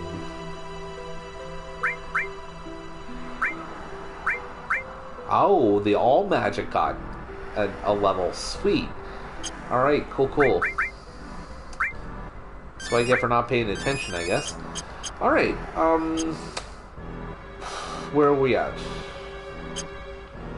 I mean, romantic meh as far as Romancing Saga games are concerned, and it's really a shame because I tried to really get into Romancing Saga when it first came out. Let's do that. I like the look of it, but it's functionally useless. It just gives everything mute. Which, if these things are still, yeah, they're enemy abilities, so they don't really, it doesn't really affect the party. The enemy party, I mean. It just looks neat. Let's see, useless game, a bunch of Resident Evil stuff is going on. Aw, shit. That's what I get for not paying attention.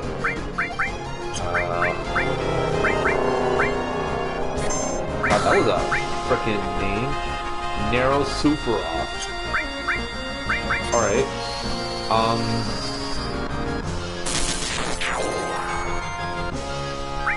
Okay. So yeah, Resident Evil stuff. So you have the first Resident Evil remake, the Resident Evil 2 remake, the Resident Evil 3 remake, all going on cloud services. And then Resident Evil Village is coming out. Tales of Symphonia remaster, which I played the remaster for other platforms. It's not great. It's not great.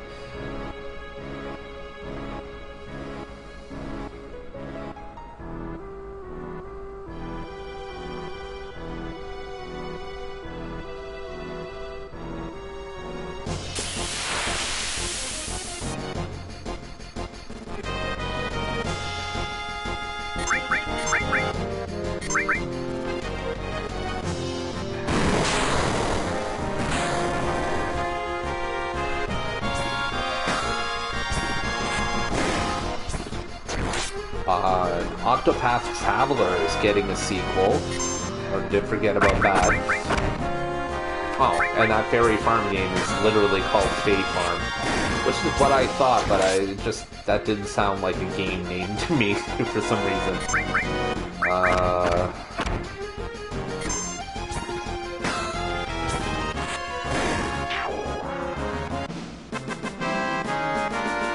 Some DLC for different games.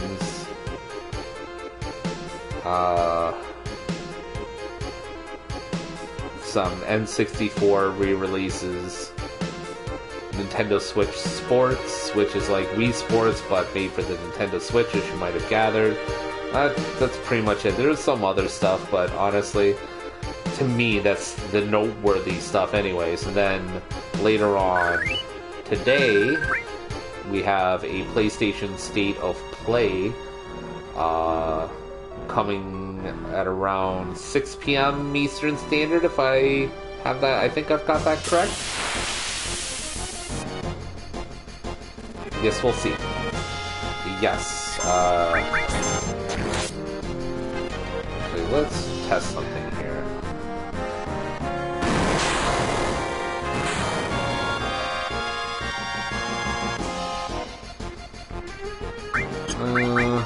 Let's do this.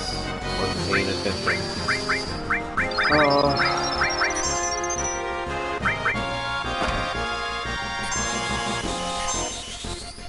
Of course.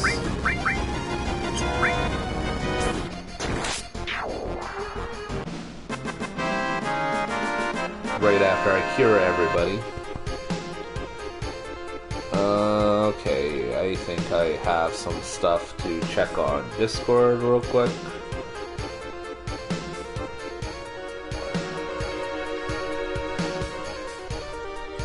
Nothing terribly... Oh god, I turn away for 5 minutes.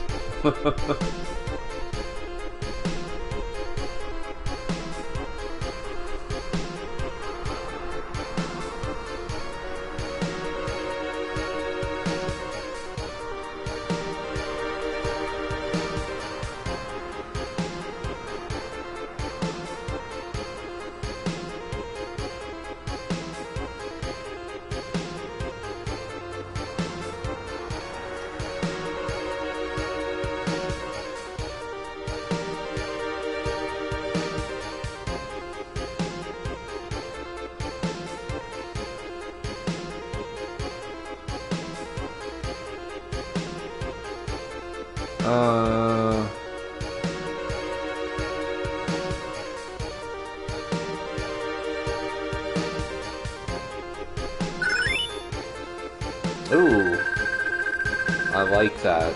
So, Blade Beam is an attack that hits one enemy directly and then splits off and hits everybody else. It's really handy for fights where there's one big bad and then a ton of, like, small bads around it.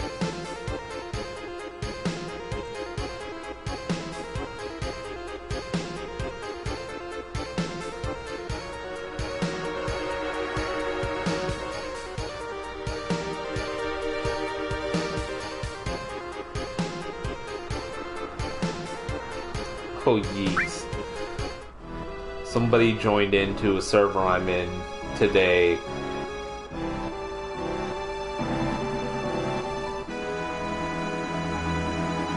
Gotten like...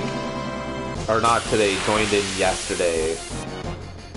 Has gotten like... I'd say 8 responses just to them coming in alone. And they respond to all of that with... Wow, so this server's not very active, huh?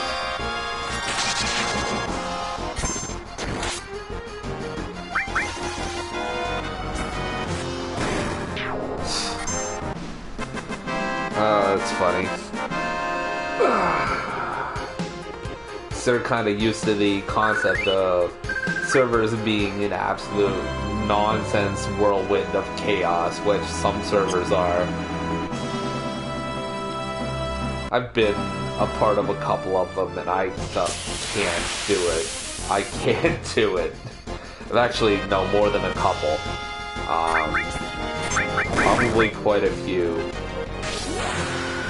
There was the Vision with Babish one, which was probably my first. And then the Sam the Cooking Guy server, and then there was a couple of other ones. The friends on Twitter were trying to get me to join. And... that, I like I said, I just can't. I sincerely, with a few of them, gave it a good old college try, but I just... It's not so much that, like, I can't handle talking to people that often, because it was never, like, so constant that I couldn't keep up. It's just...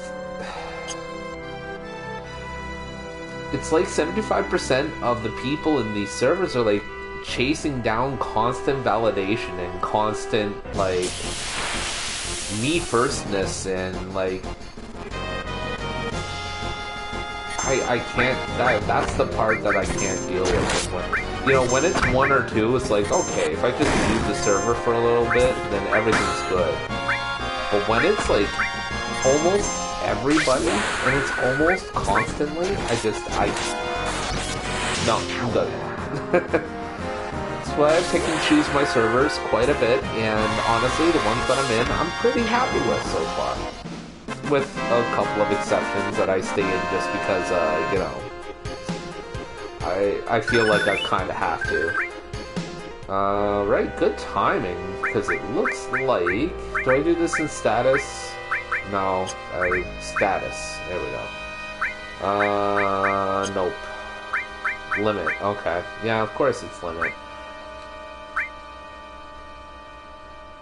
Yes.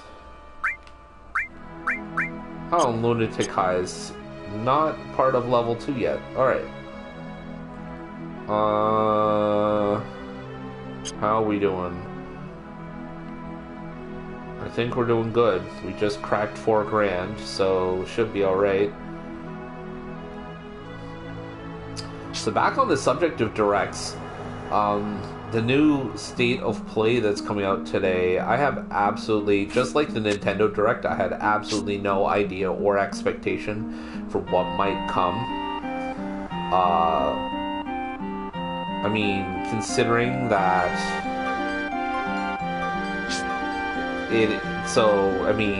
that made the whole Breath of the Wild 2 thing completely wild to me. And I'm not even, like, as big a Zelda fan as some are.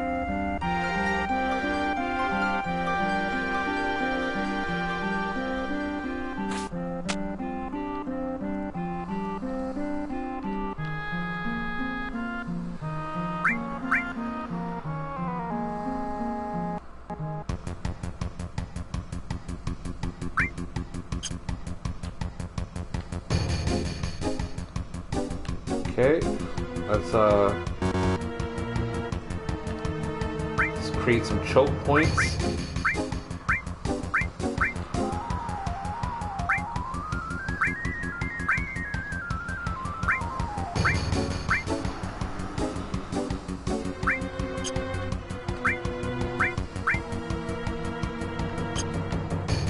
And then behind them.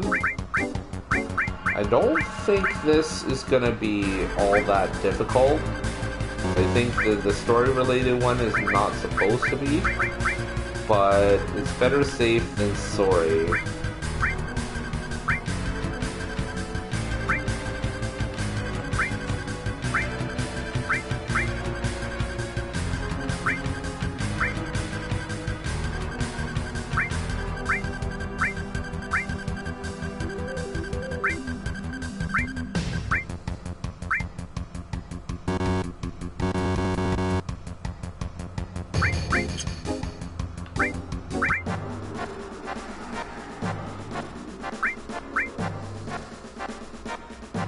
Alright, let's rock and roll.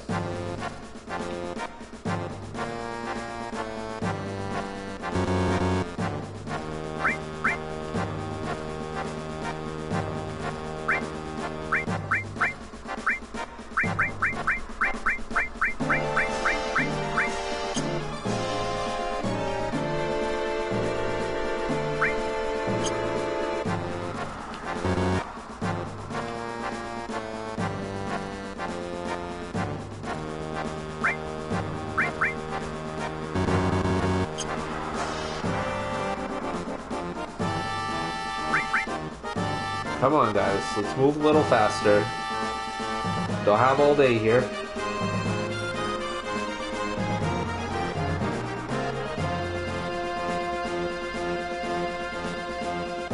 God, look at them graphics, man.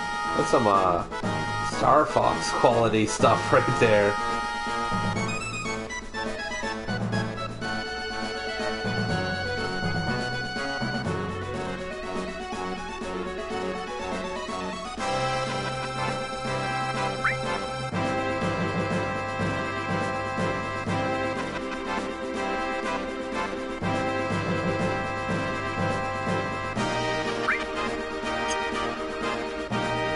Alright.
I think we're gonna be good.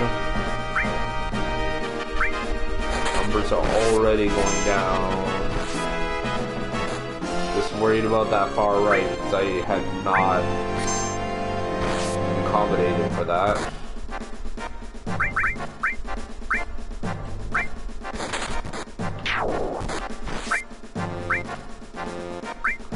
Yeah, I most certainly did not. Alright, we've got defenders for this.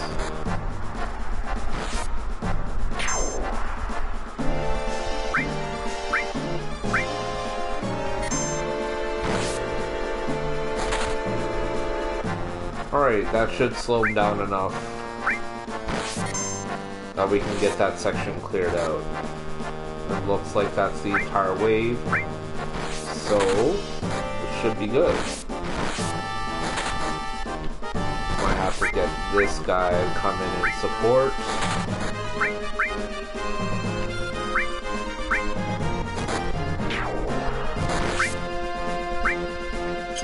I think we're good there for the most part.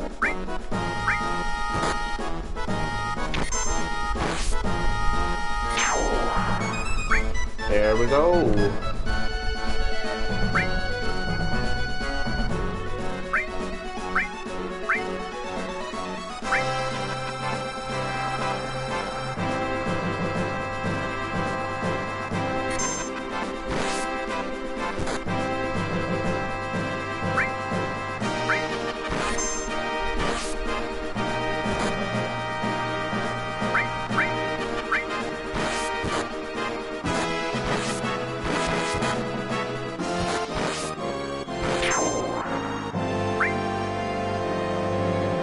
The third. Where's the third? Oh shit. Alright. Let's get this guy closed up. Alright.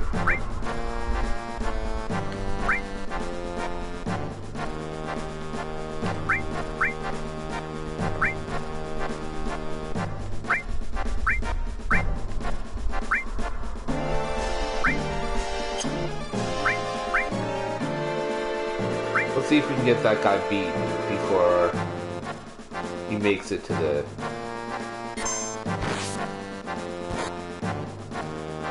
top. Because I'm pretty sure it's a boss fight if it does not, or if it does get through rather. Alright. See how we do. I like how there's a log trap there, but we don't ever get the chance to use it.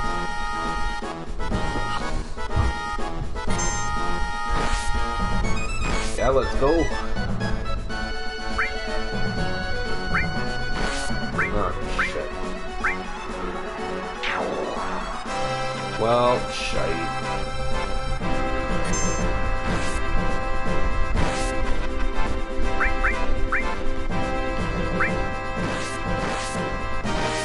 I don't think we're really going to beat this one, folks, but we're going to give it our best college try. I mean, we might. Well, shit. Yeah, we did. Was fully not expecting that. But that's alright.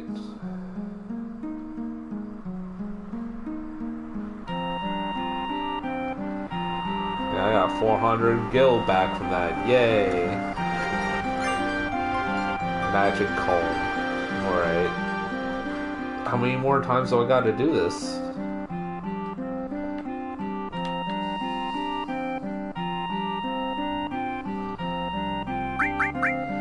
Okay, I thought I was supposed to just do that once for the Phoenix materia.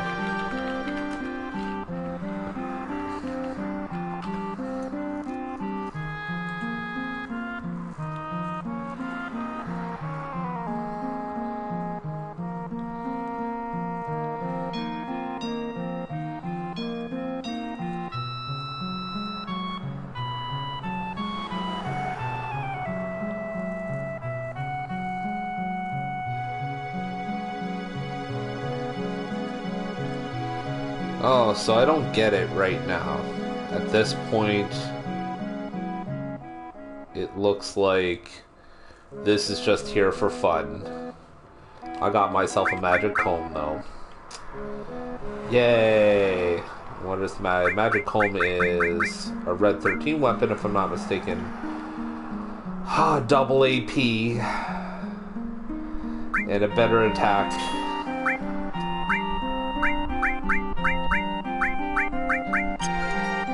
Let's take out that. Let's give you something else.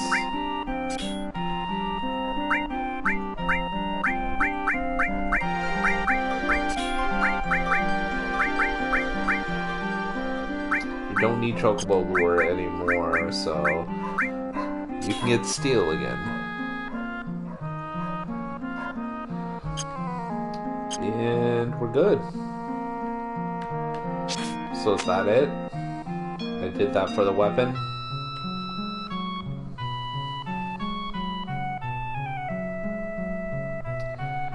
I suppose that was worth it, I guess. I mean, Red 13 is in my party as a as an offense generator, so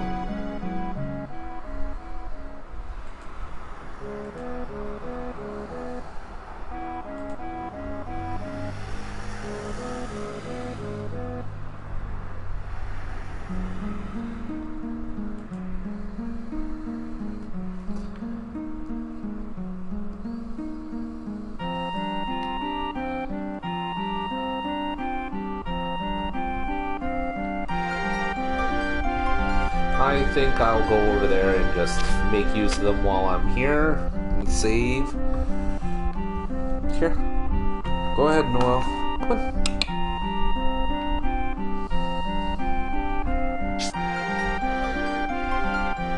You enjoying all the windows being open?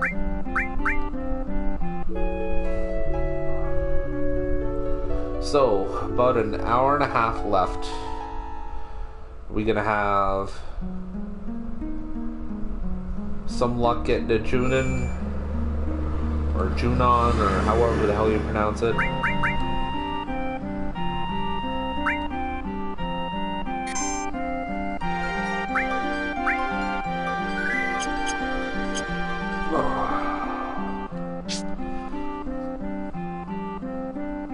It's hard finding a comfy spot for very long on this couch sometimes.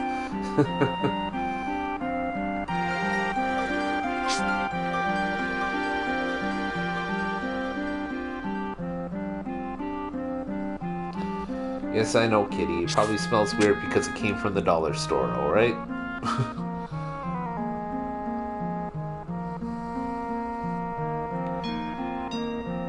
So I was thinking a little too far ahead with this.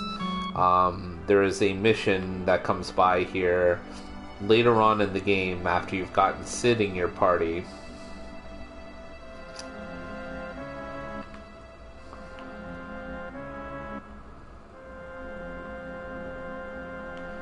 And through that mission, once you've protected Fort Condor, that gets you the Phoenix materia. Which is a little disappointing, because I'd like to have two summons right now. And have, like, super growth on them, but, you know, hey. I'll take what I got to give.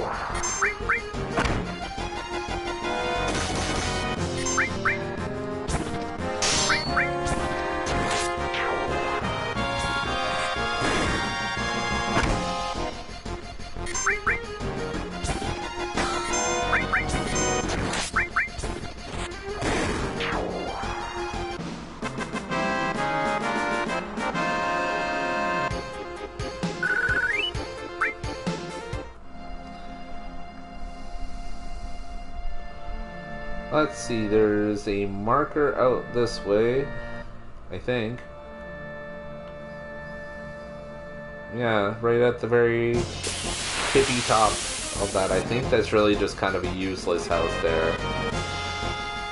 Tells me something about something that is like, huh, this is really neat towards the lore.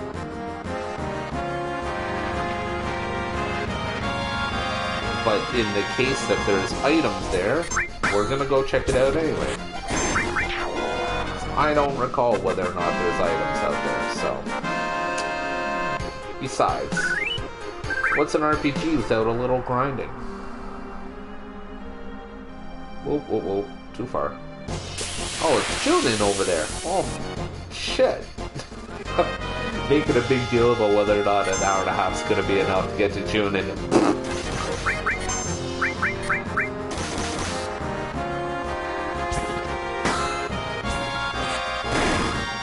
I could have sworn Cosmo Canyon was before Junon. Oh. It's been a while.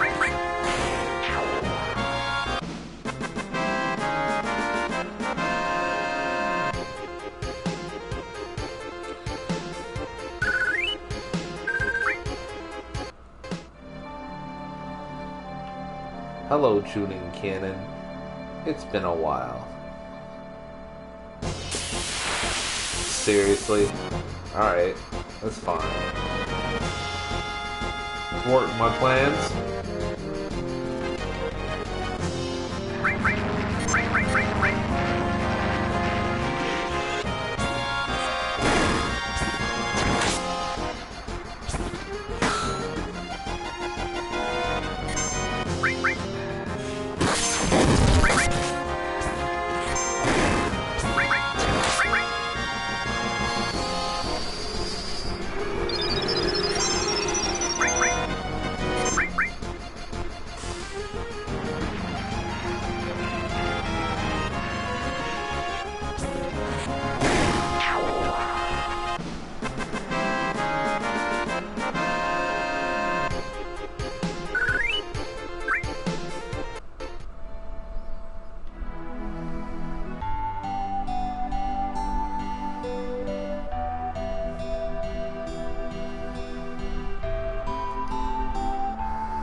Just an empty house, alright.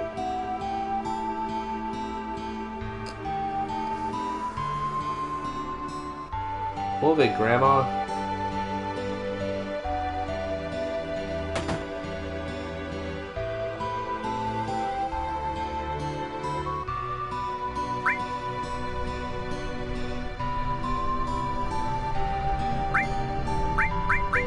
You see a weapon you want, you better buy it.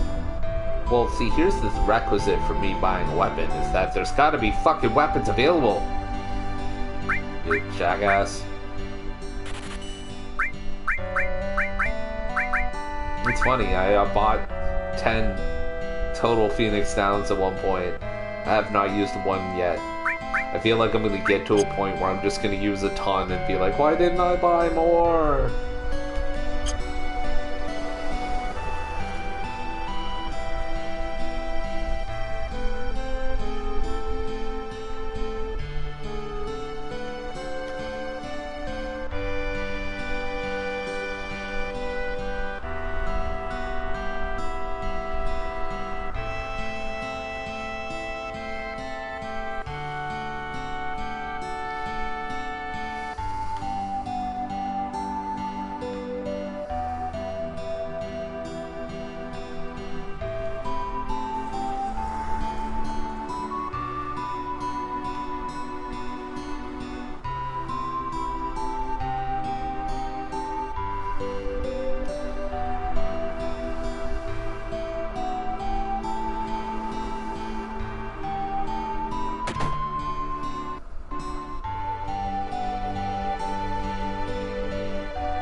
Oh yeah, we don't deal with this until we try and get in the elevator, right?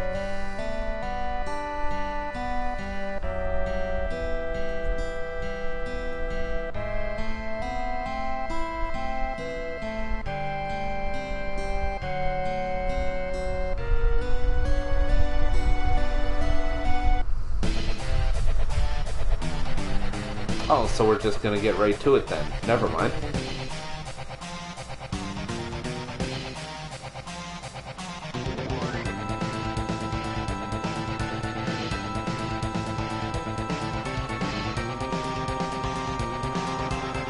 Kid's got some brass balls going up against a sea monster.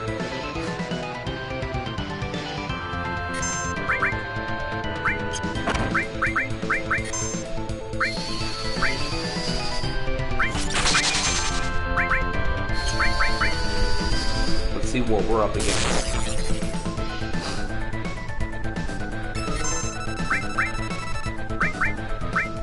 $2,500, eh? Weak against wind.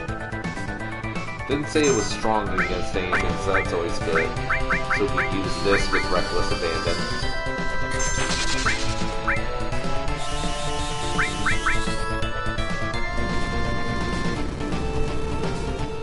Yeah, there we go. Alright.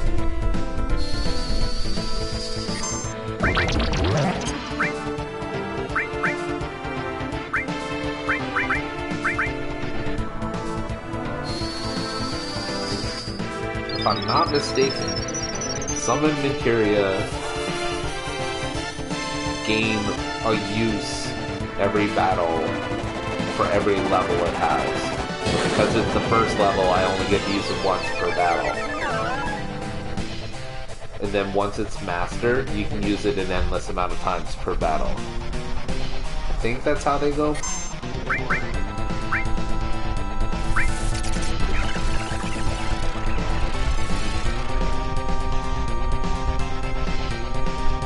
Got like the triangles from no, it is not. It is a brain over time kind of thing. Oh, it's a separate attack, a separate thing. I see.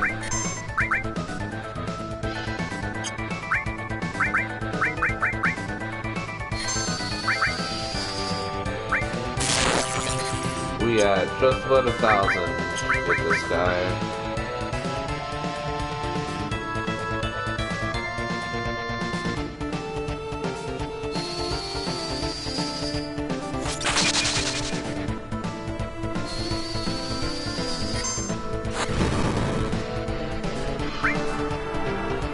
Yeah, see, I can't use the summon anymore. That's fine. Flamethrower goes in for just about as much. Now, what's water polo? Okay, do we have to use magic skill on it?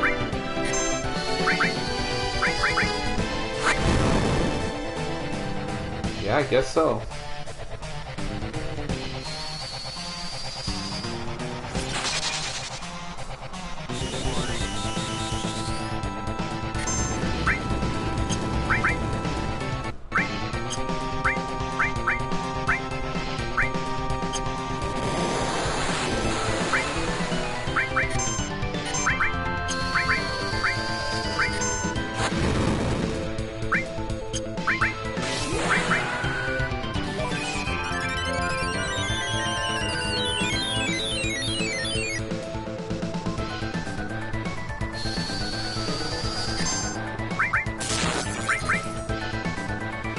Shouldn't be that much more now.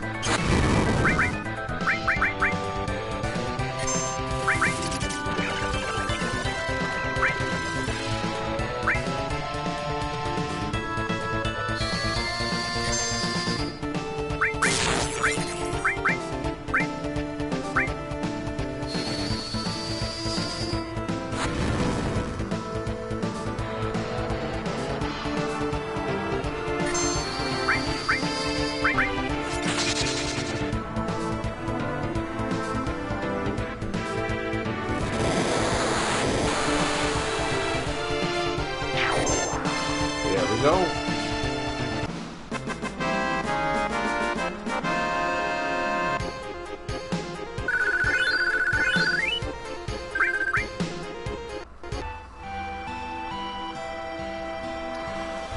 And one of the mini games I absolutely dread, again because of wretched timing.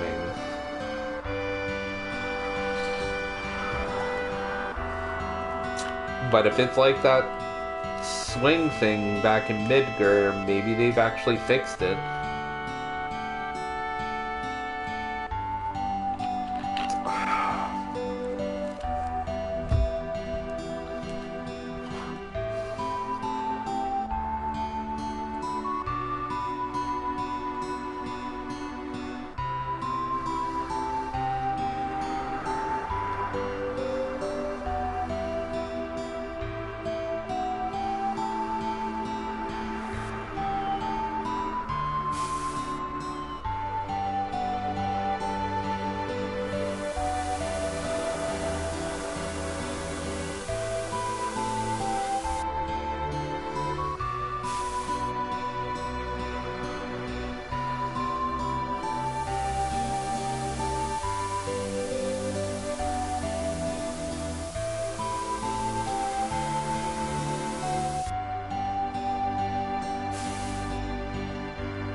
This wasn't at all as I remembered it.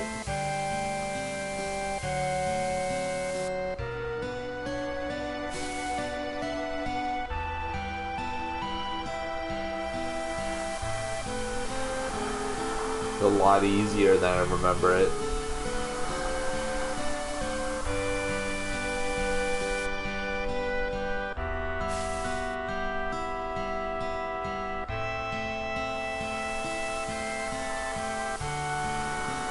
Right, no pressure, just saving a little girl's life. You know, no bigs.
Alright, let's, what is supposed to trigger this?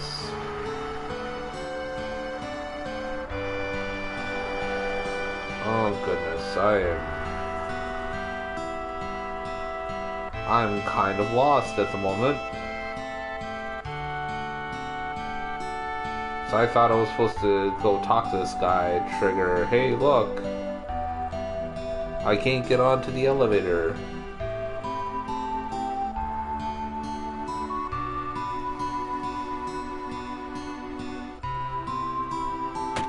Okay, and I found it.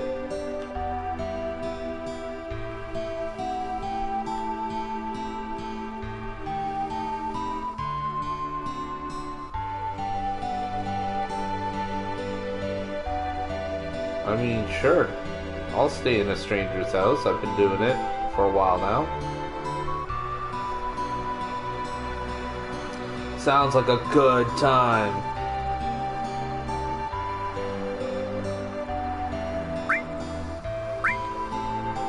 We ain't got nothing else to do here, so may as well.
Conveniently interrupted.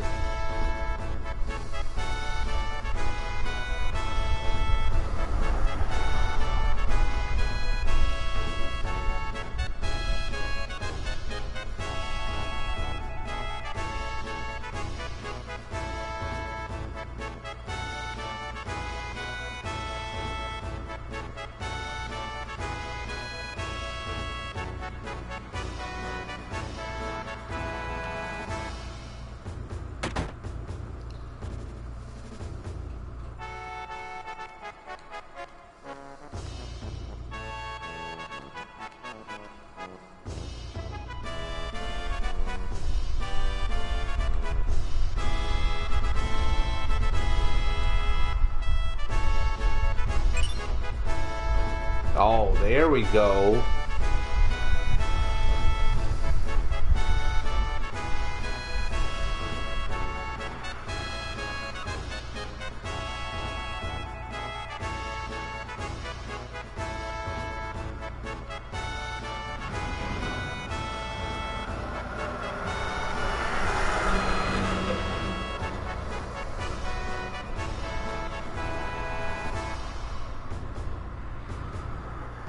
I'm sorry, did I just see Red 13 cross his arms?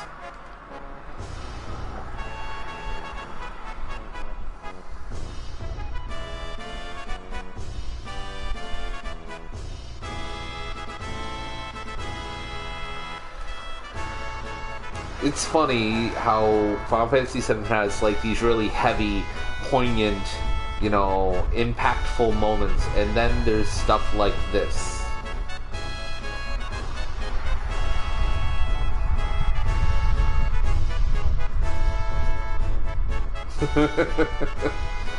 Let's go up here. I think she may have left something behind now. Kinda hoping so. Nope. Still getting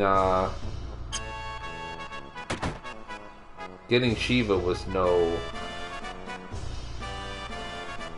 small act either.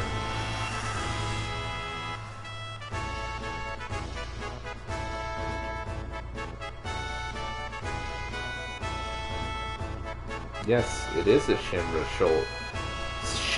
soldier.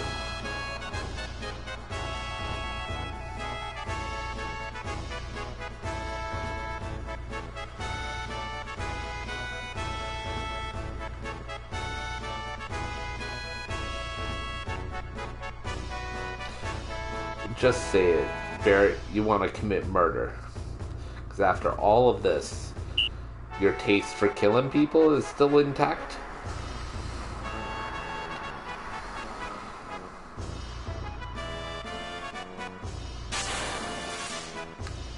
Yet another timing-based minigame.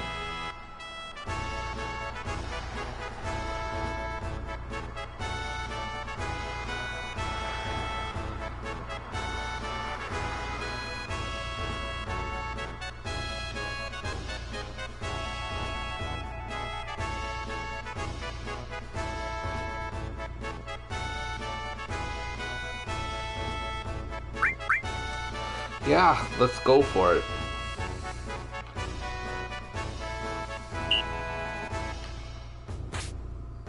So it's not timing. It's a matter of positioning.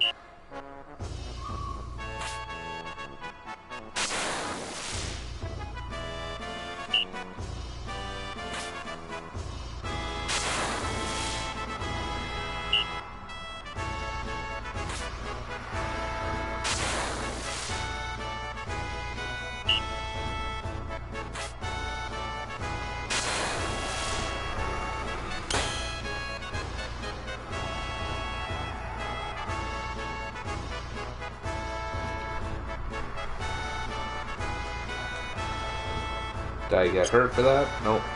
Okay.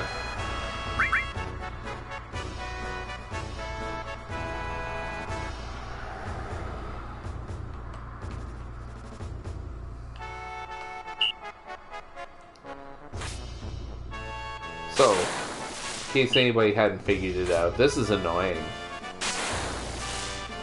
Like, highly annoying.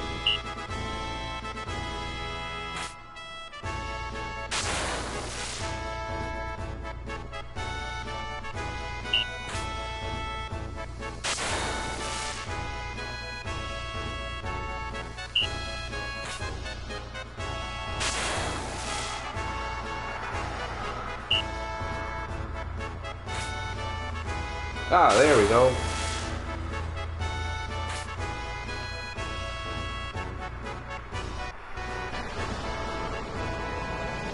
And we get to see the high wind for the first time, right? Yeah.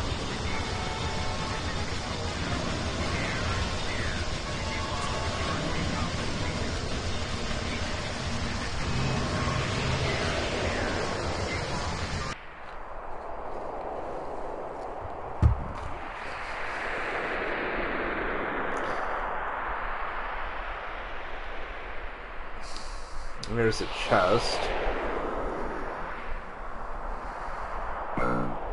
Oh no, that is not a chest.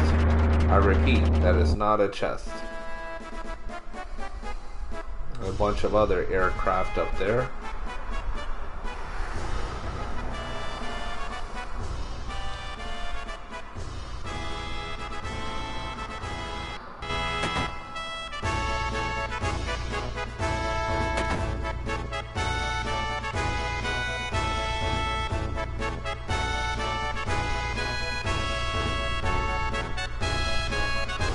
I'm trying.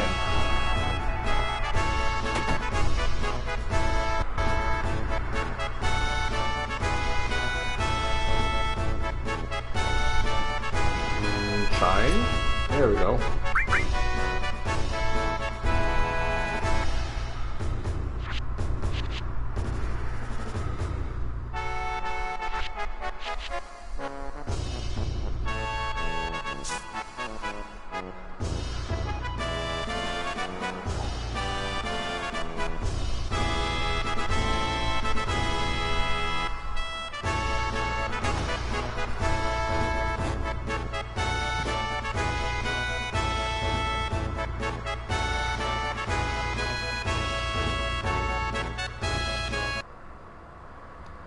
quietly.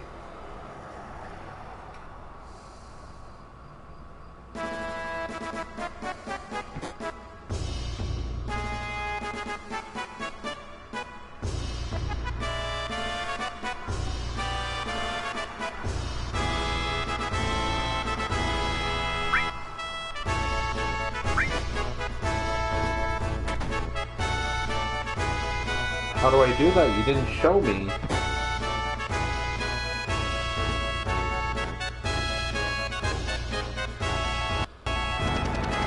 Oh boy. I know I get rewards based on how I perform in this, but...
Alright, let's see how well I can do this.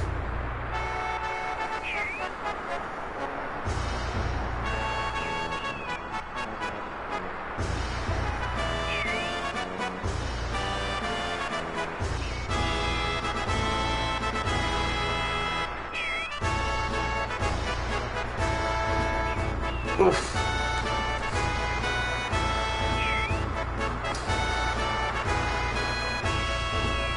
I'm trying, man. I'm trying.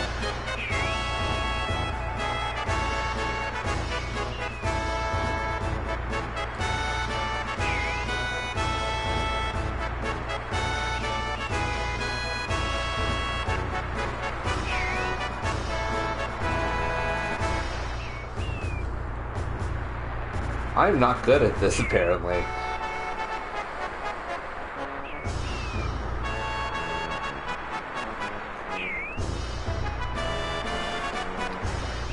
I am trying. Is this literally just gonna let me keep trying until I tank the ratings completely?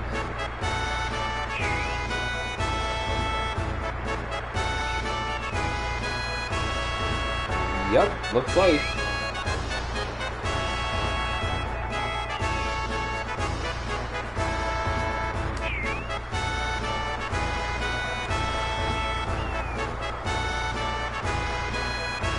Yep.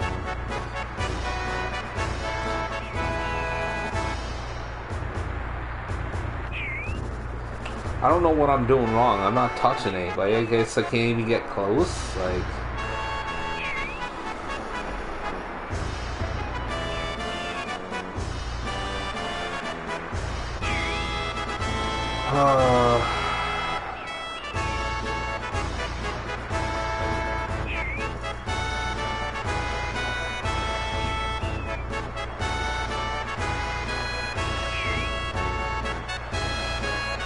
I don't like this, man. This is not fun to me.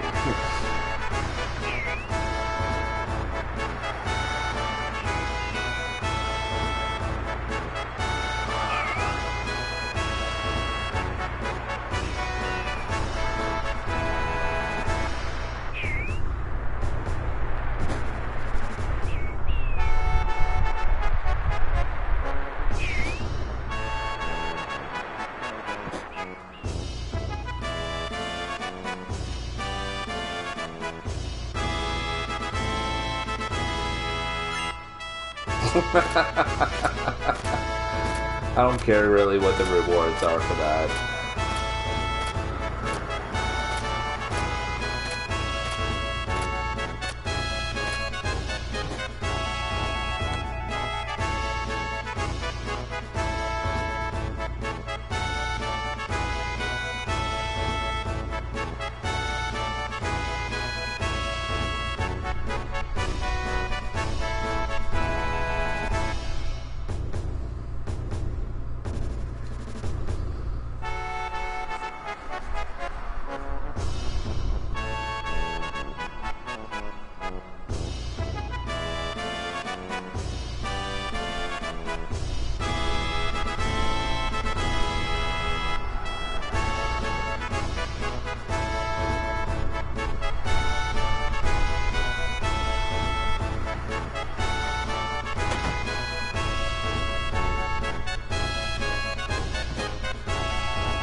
Oops.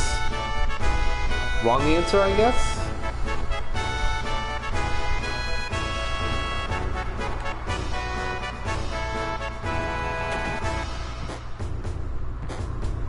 This one I think I'll be better at.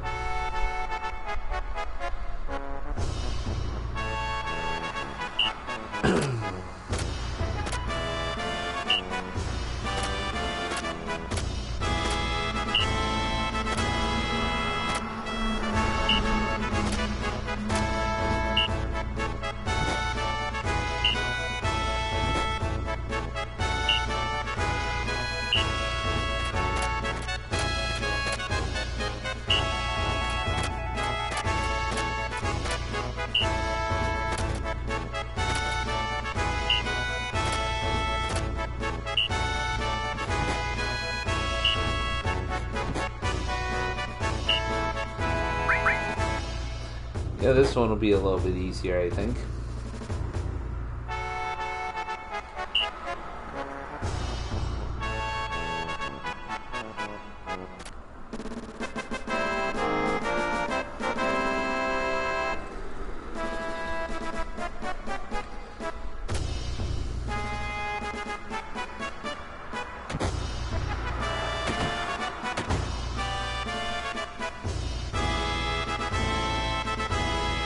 What if I want to be late?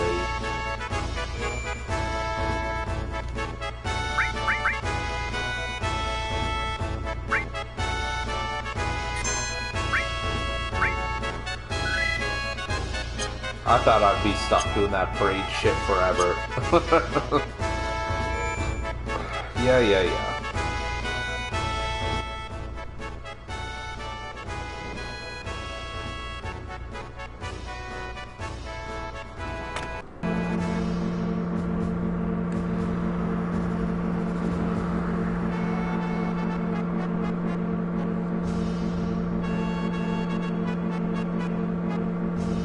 I didn't realize I could just... Is it really that easy?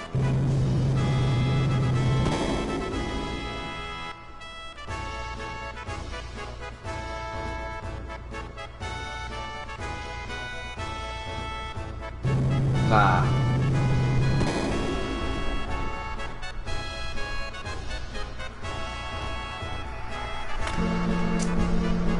That was worth a shot.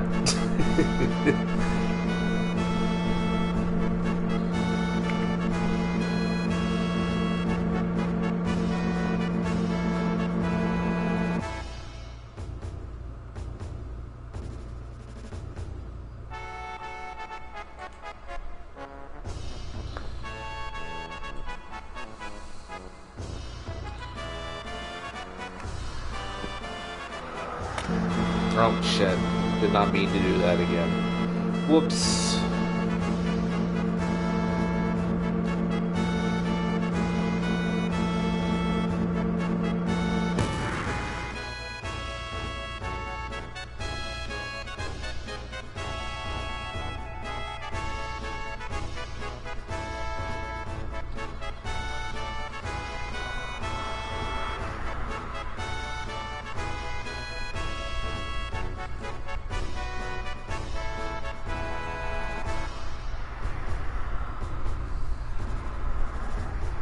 Just gonna... There we go. Wait, what? No. Aw, damn.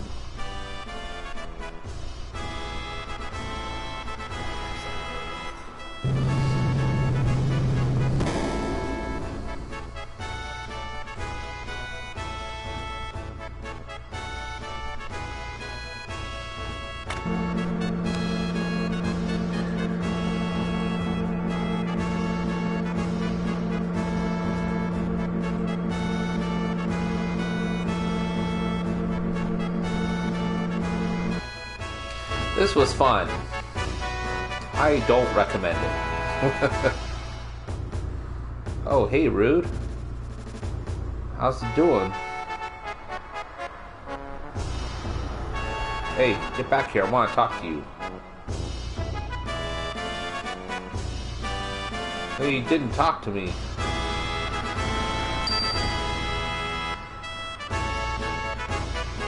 Yeah, I do. What you got? Okay. Okay.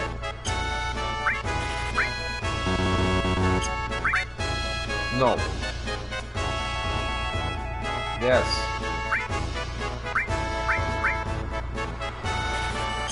Might be willing to part with some more of that if you get me some nice weapons.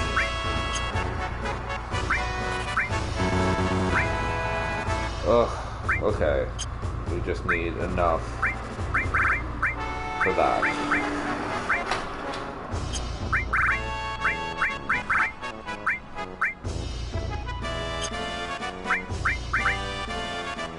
Oh.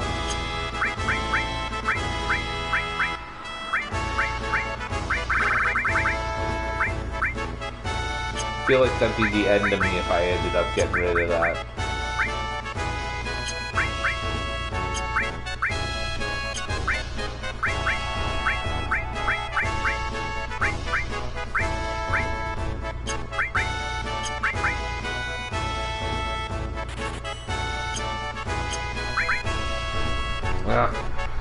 Again with this shit. Yes I do. Oh, a Yuffie weapon. Was I supposed to see Yuffie already? Shit. Did I pass up on Yuffie?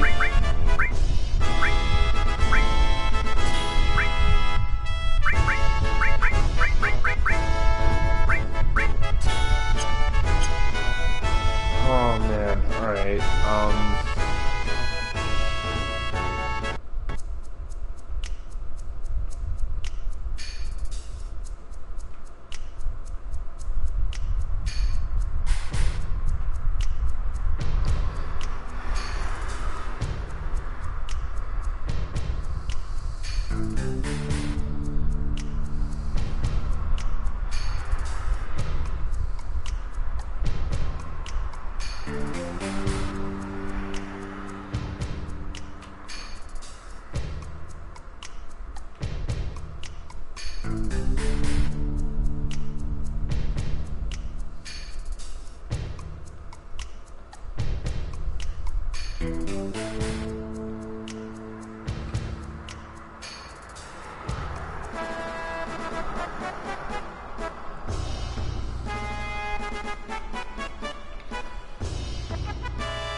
to get into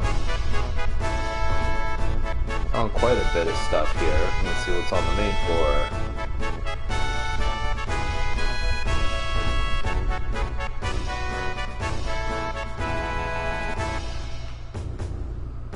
Okay, but before we do that,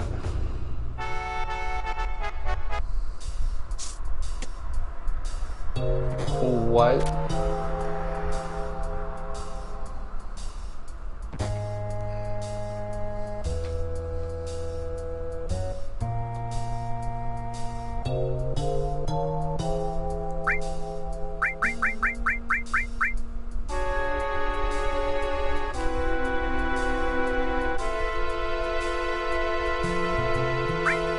Yeah, I'm good.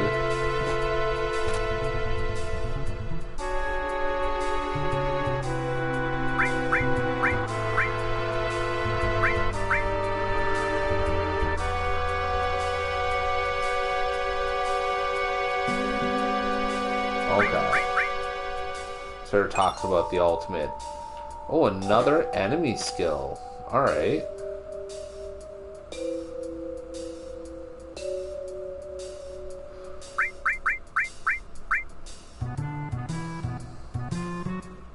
Is that it?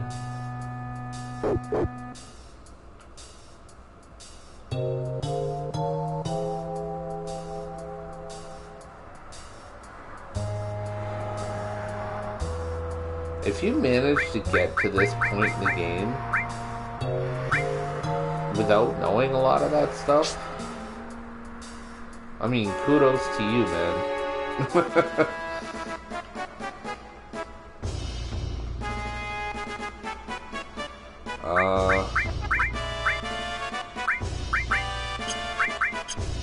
I wanted to go to materia thing. Not equip. Materia. There we go.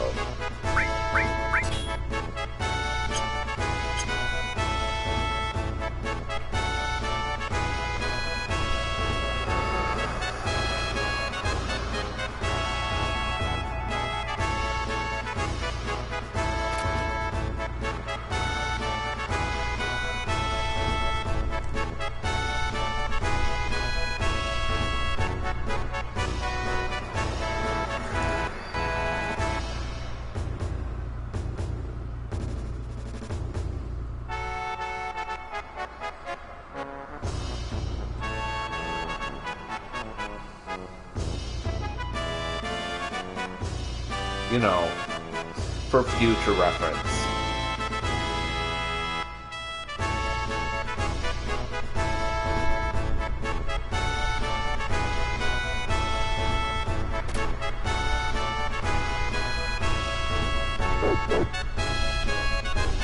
Thanks, pal.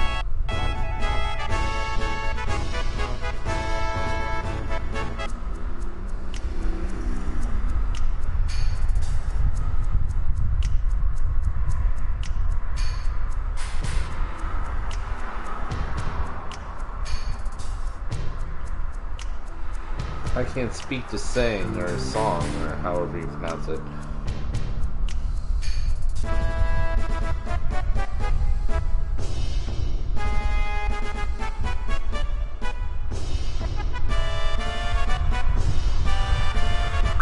No, I'm good. But I will save though.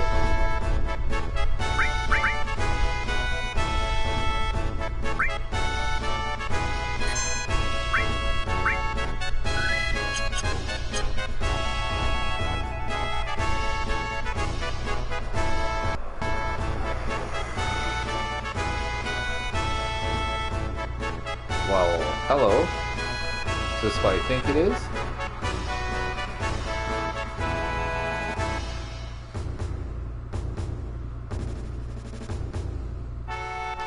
No, it isn't. Alright, materia store. Not really interested. Can't really afford much of that anyway.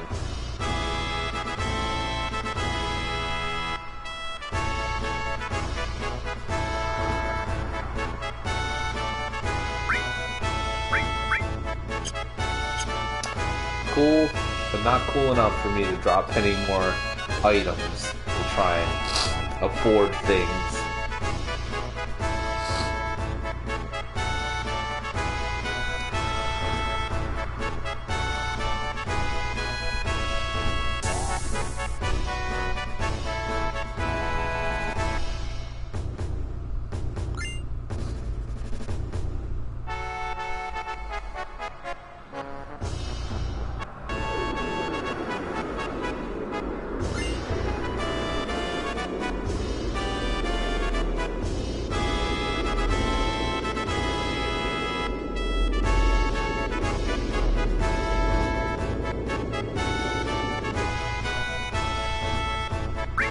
Probably use a lot of those sources.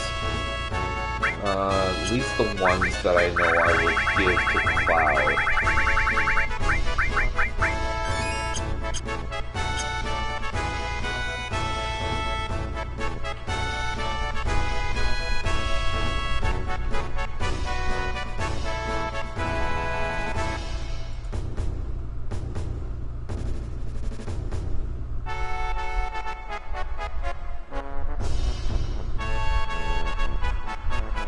Oh shit.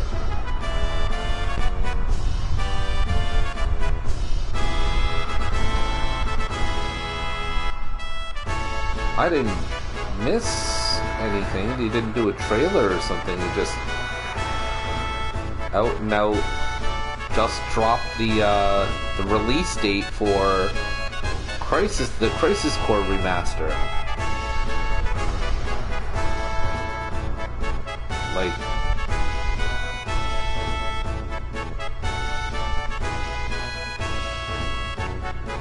December 13th of this year.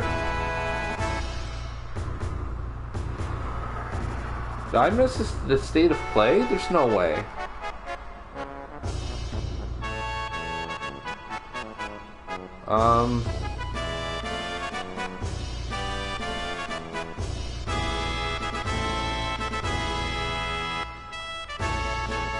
I don't think I missed anything.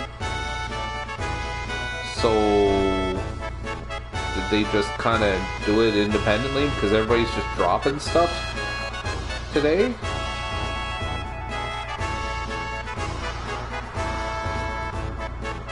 Oh, for fuck's sake. Just a second, folks. Trying to get myself caught up, I think. I think I'm good. It's just that. I can't believe I missed it. Well, I retweeted it in case you want to check it out. You can go to my social media. It's @TheDreamingFlames on Twitter. That's where I'm most active. Otherwise, other than my Discord server.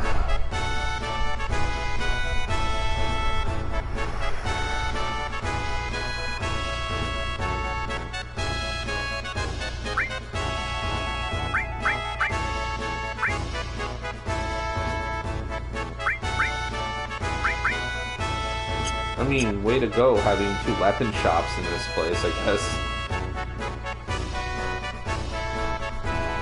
The way he's talking, I wonder if there'll be better weapons in that shop next time I come around here.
Nice.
wonder what that is.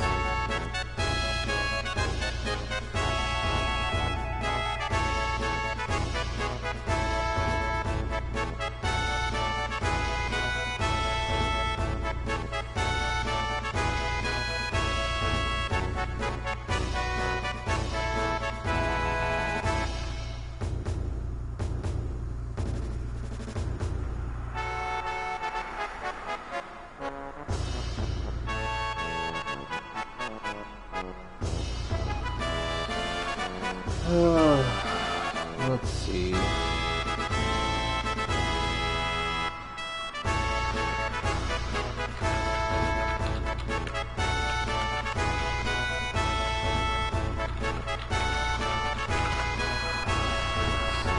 It's been a while since doing a follow back on a graphic artist didn't result in an immediate advertisement.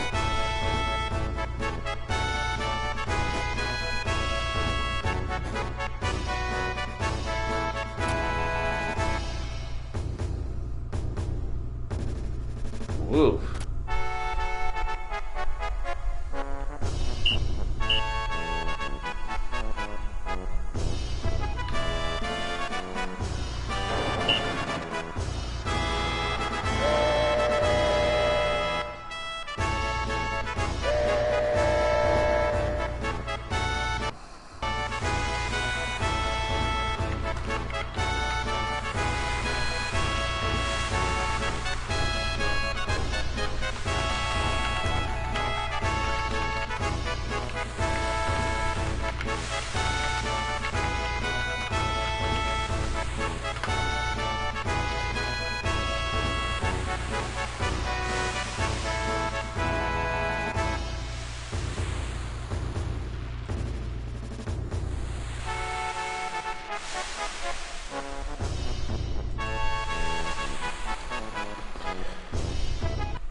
I always thought that the first disc ended with Cloud and the party leaving Midgar. But is it at this point, after the first Genova fight? And then we open up the second disc with landing in Costa del Sol? Like, we're going this far without going to Cosmo Canyon? That seems weird to me.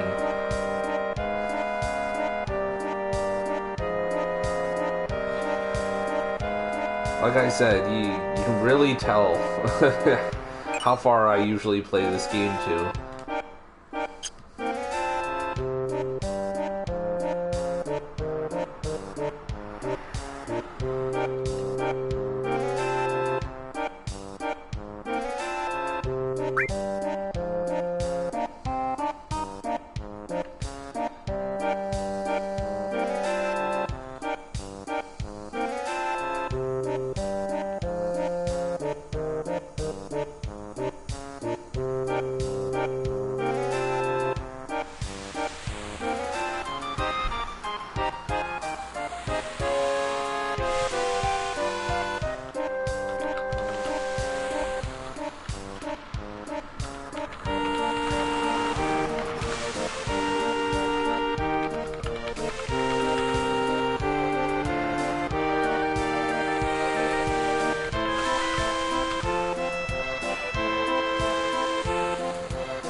Didn't expect this guy to be a merchant.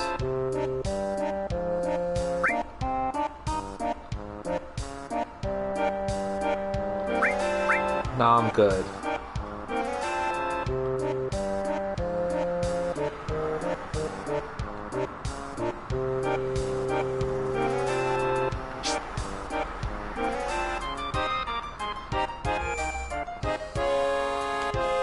Yeah, I'm good with that whole Junon biz.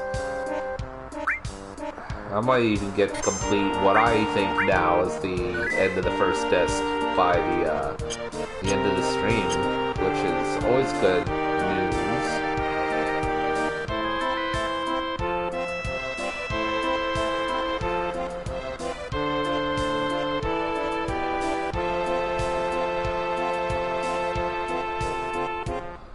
Can I get by, please? Thank you. And I'm yet to find Barrett. Where is Barrett at? He's around here somewhere. He's unmistakable. He's the biggest guy on the ship.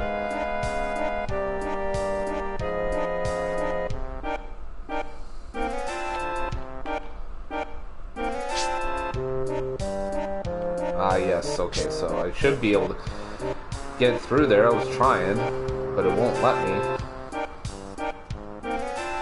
Maybe he's there specifically to block me.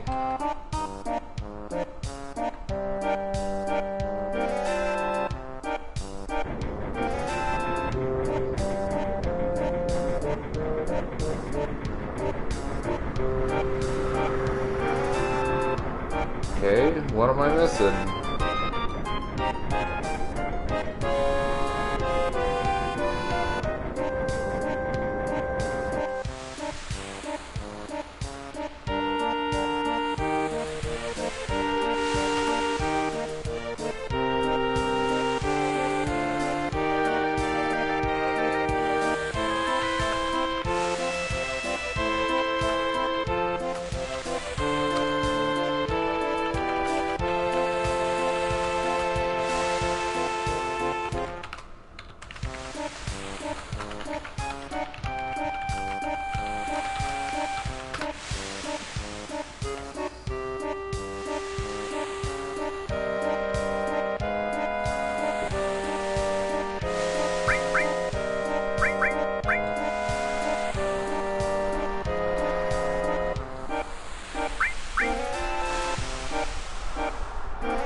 So what am I supposed to do?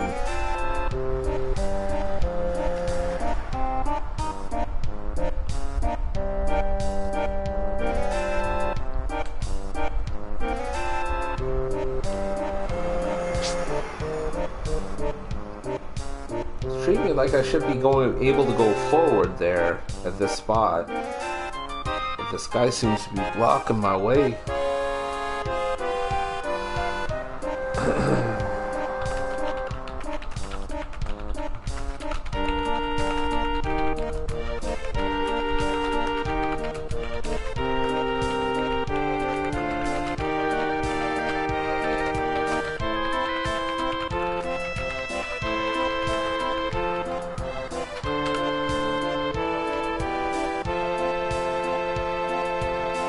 Where are you, Barrett? I'm pretty sure that's what's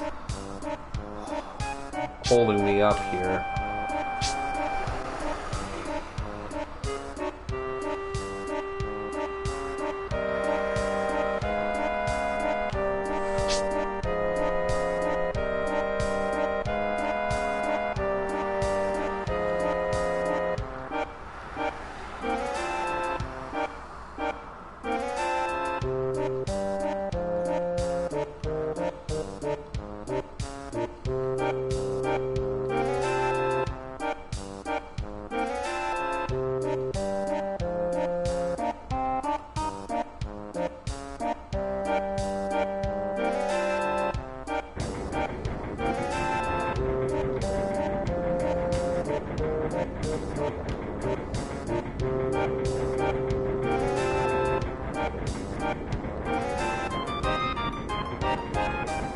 I don't plan on stalking you.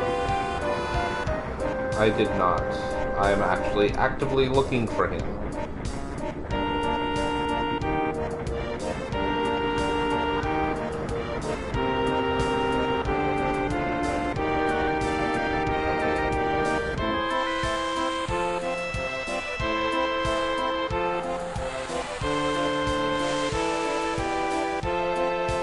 Spirit finally gonna show himself? No, but that guy moved out of the way.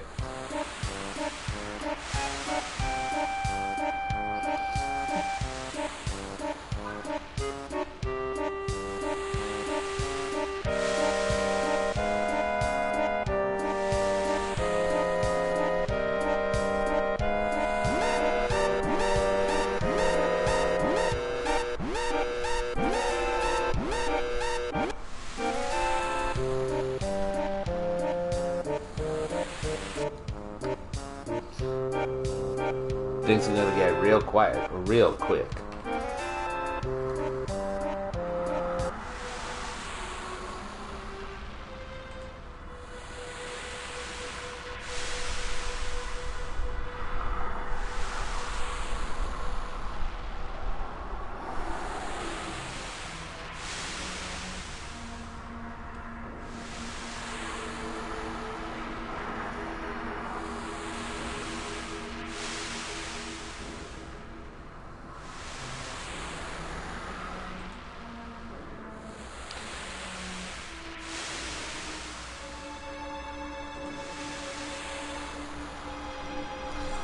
Alright,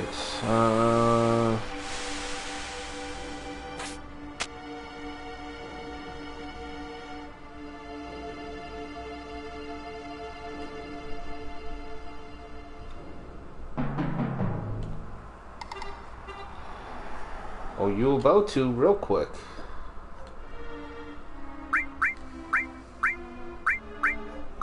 Let's keep up with the party that we've been using.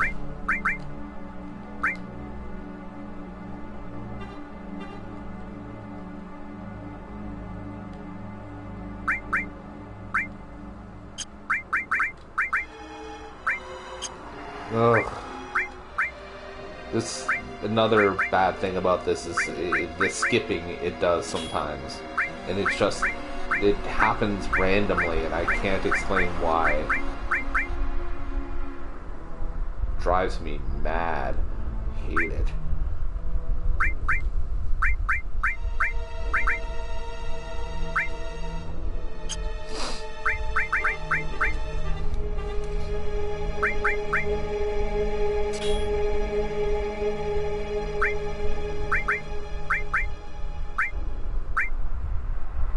Man, I'm really glad I went out of my way to buy that friggin' hard edge, huh?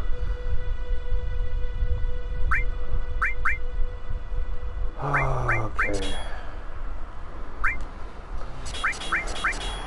I have to redo material layouts, I think.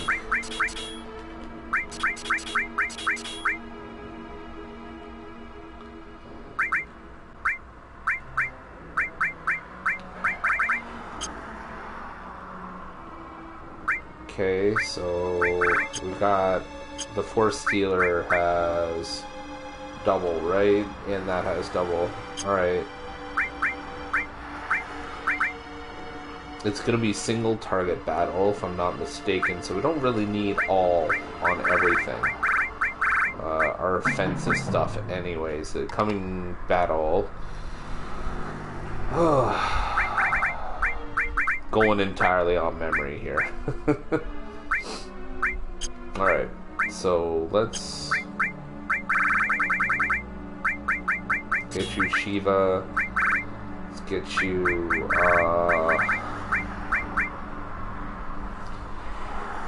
what other command, or not command?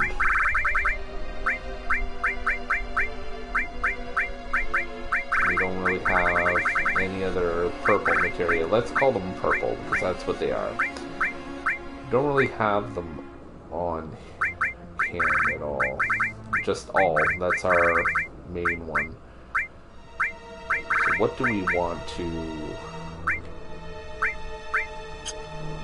level up more? We've got the summon materia.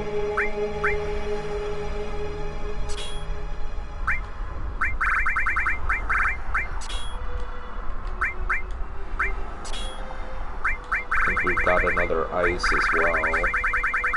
Yes, we do. And then we can do sense. We only need the one. and an enemy skill. Let's do enemy skill and a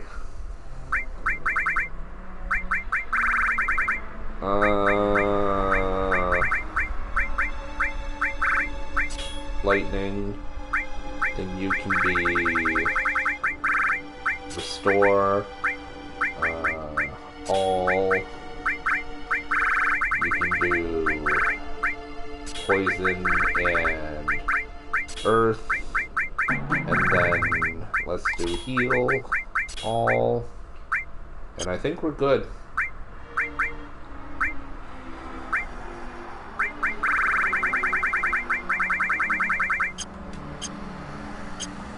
Okay. Let's go then, right? No, you're not.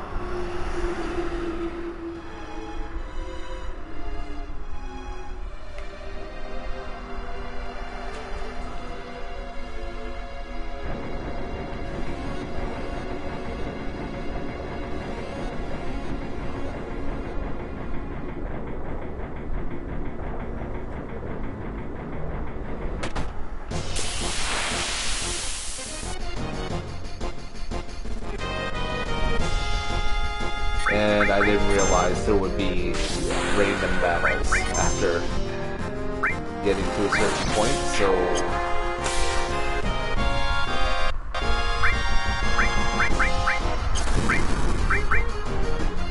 this could be interesting. Hello, Owl.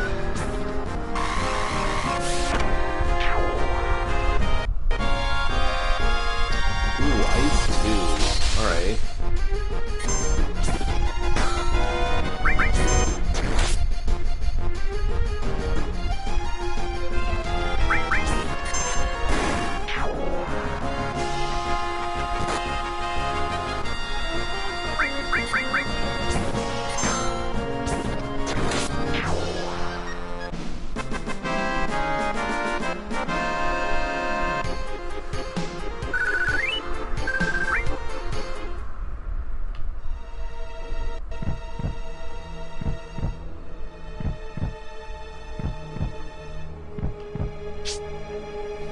I see a chest up there.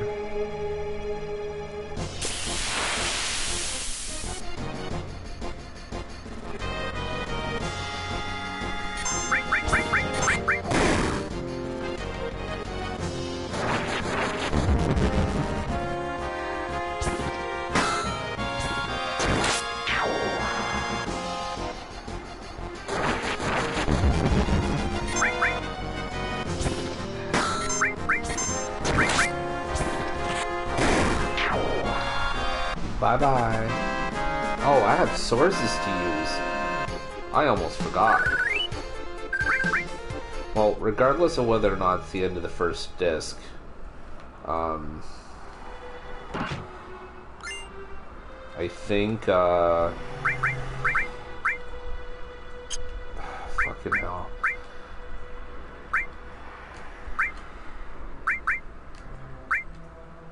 Oh, what is a wind slash? I think getting past this battle is going to be the end of the stream, regardless. What is a wind slash? Another Yuffie weapon. Yuffie. Whatever. It's one of her weapons. Yeah, I'm going to say I missed out. Oh well. I think she's annoying anyways, and I can always go back and pick her back up. In this version of the game, I think she's annoying. Let's put that way, shall we?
I miss the days when it was just attack all with magic and it not be a big deal.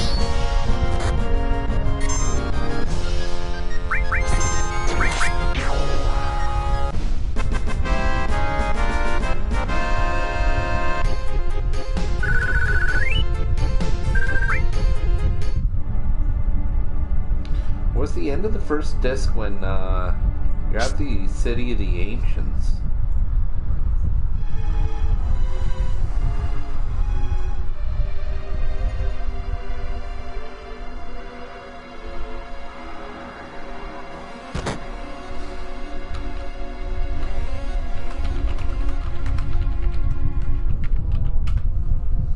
So I'm pretty sure you're like through most of the game at the end of the second disc, and that's when you get caught and Meteor gets summoned.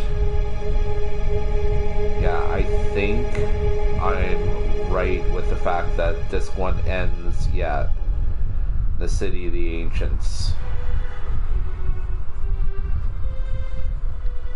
So this would not qualify as the end of the first disc. We are like roughly halfway. Oh man.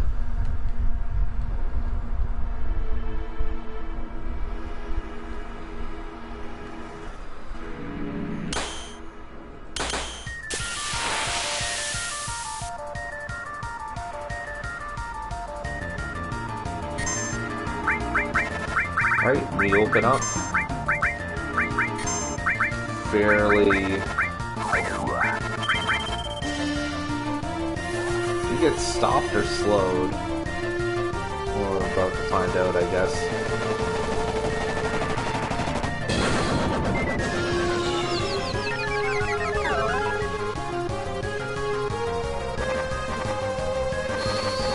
I think he got stopped.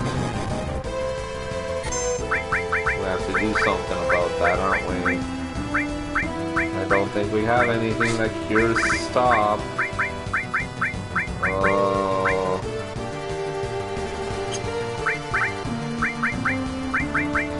Well,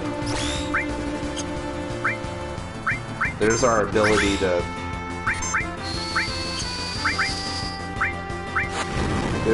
There went our ability to sense.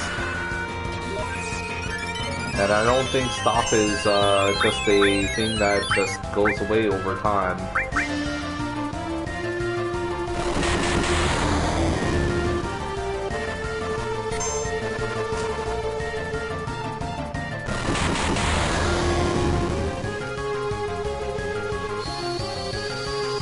I think we have to have him die and bring him back. Oh, there we go. So it is something that goes away with time. Alright, well, I guess there's that.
Right, it's not as vital as Cloud being available is.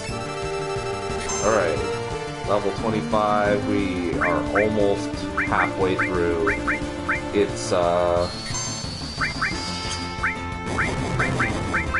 towards HP already, so we're doing good. Managing a decent pace here. See if you're susceptible to poison.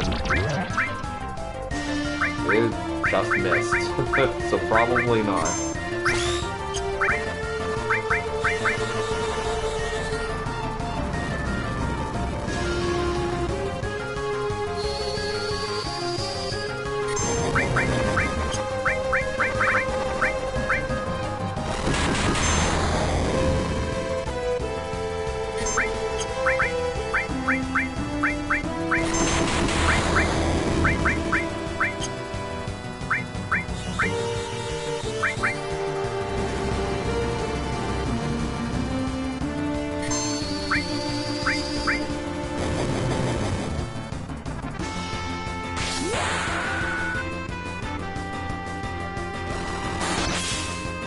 Oh, nice.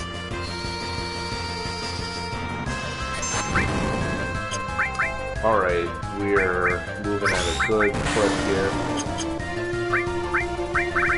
We're just gonna keep using that. We need it. We could. Yeah, we do. 2 of our party members need it. So let's just keep rolling with it, I guess. Ooh. Do any status or something? It doesn't look like it. Well, let's use that anyways.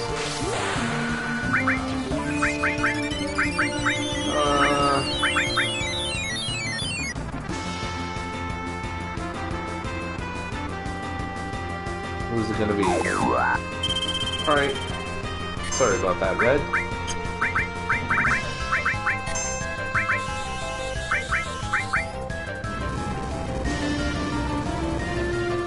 Should be closing up soon.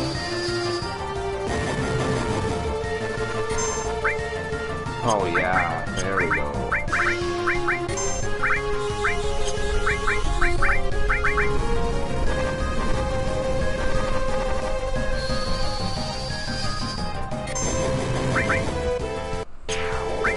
There she goes.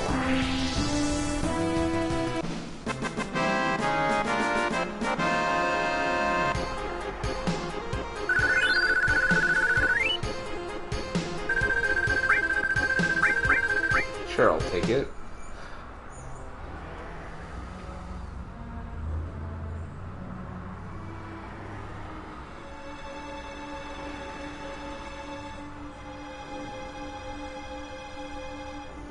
The arm of Genova.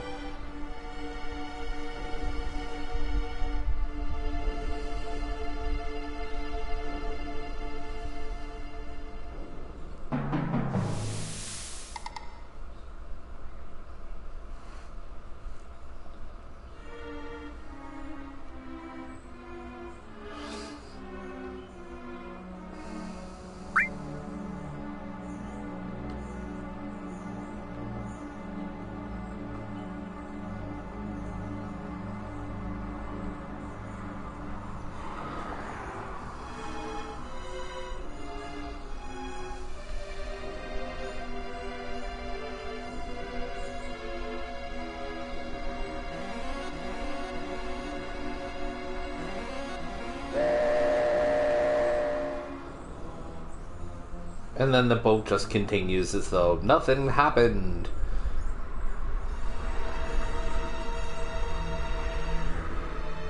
Let's just pick up our summon materia. And then we end up in Costa del Sol again.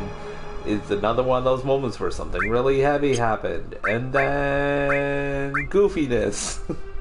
We can see Hojo just chilling on the beach.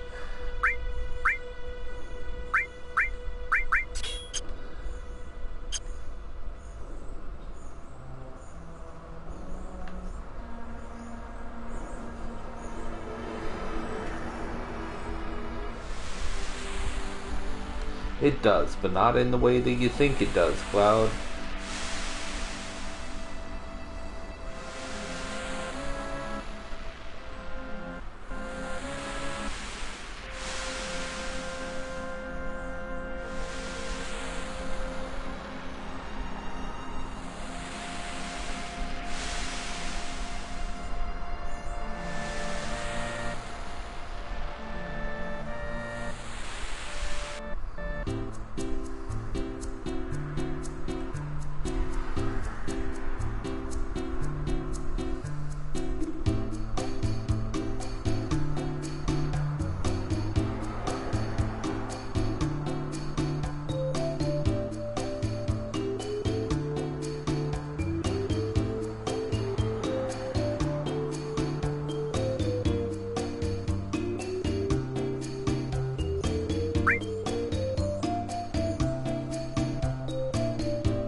You look like a bear wearing a marshmallow.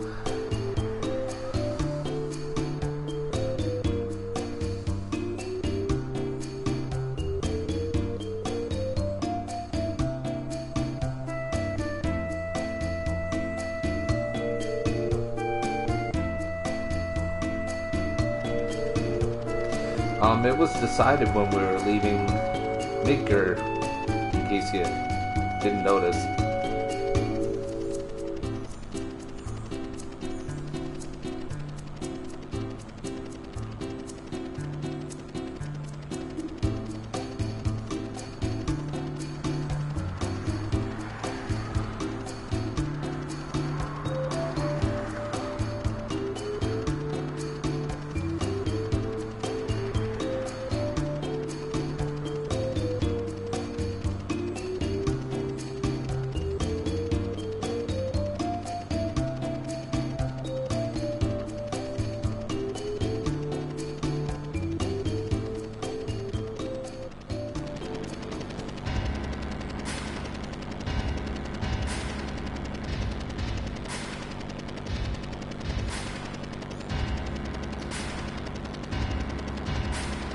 So just got a few more minutes, and then I guess we'll cut it loose. Just wait for an opportunity to save.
Bye-bye.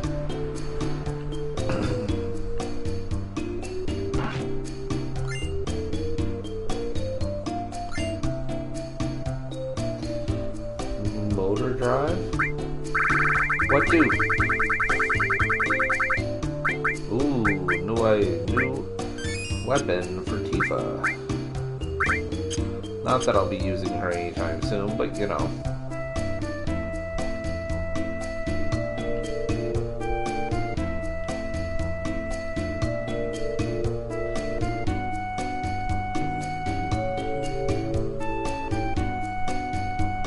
Gotta be in around here somewhere.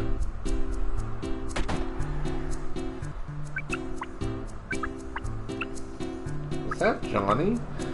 Yeah, it is.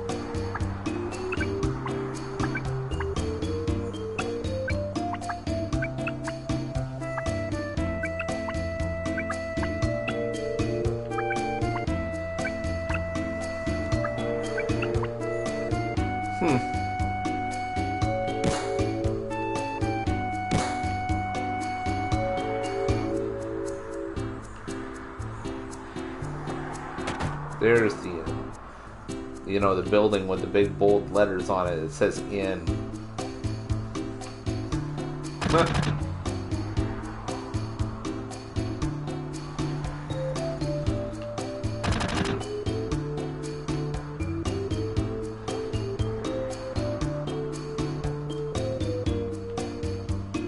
I not get a room at the inn?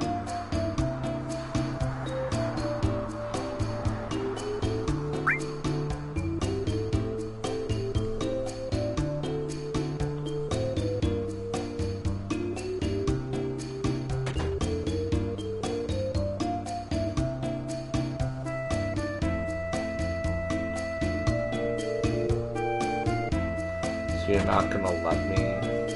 Yeah. I'm staying here.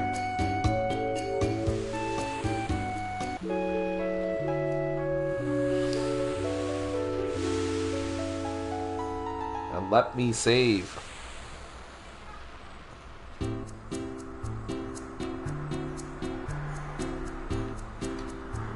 There's no save point nearby? Okie dokie then.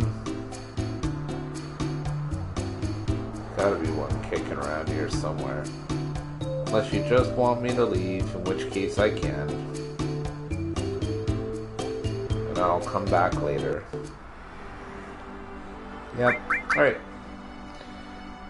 So that wraps it up for another day of Final Fantasy VII.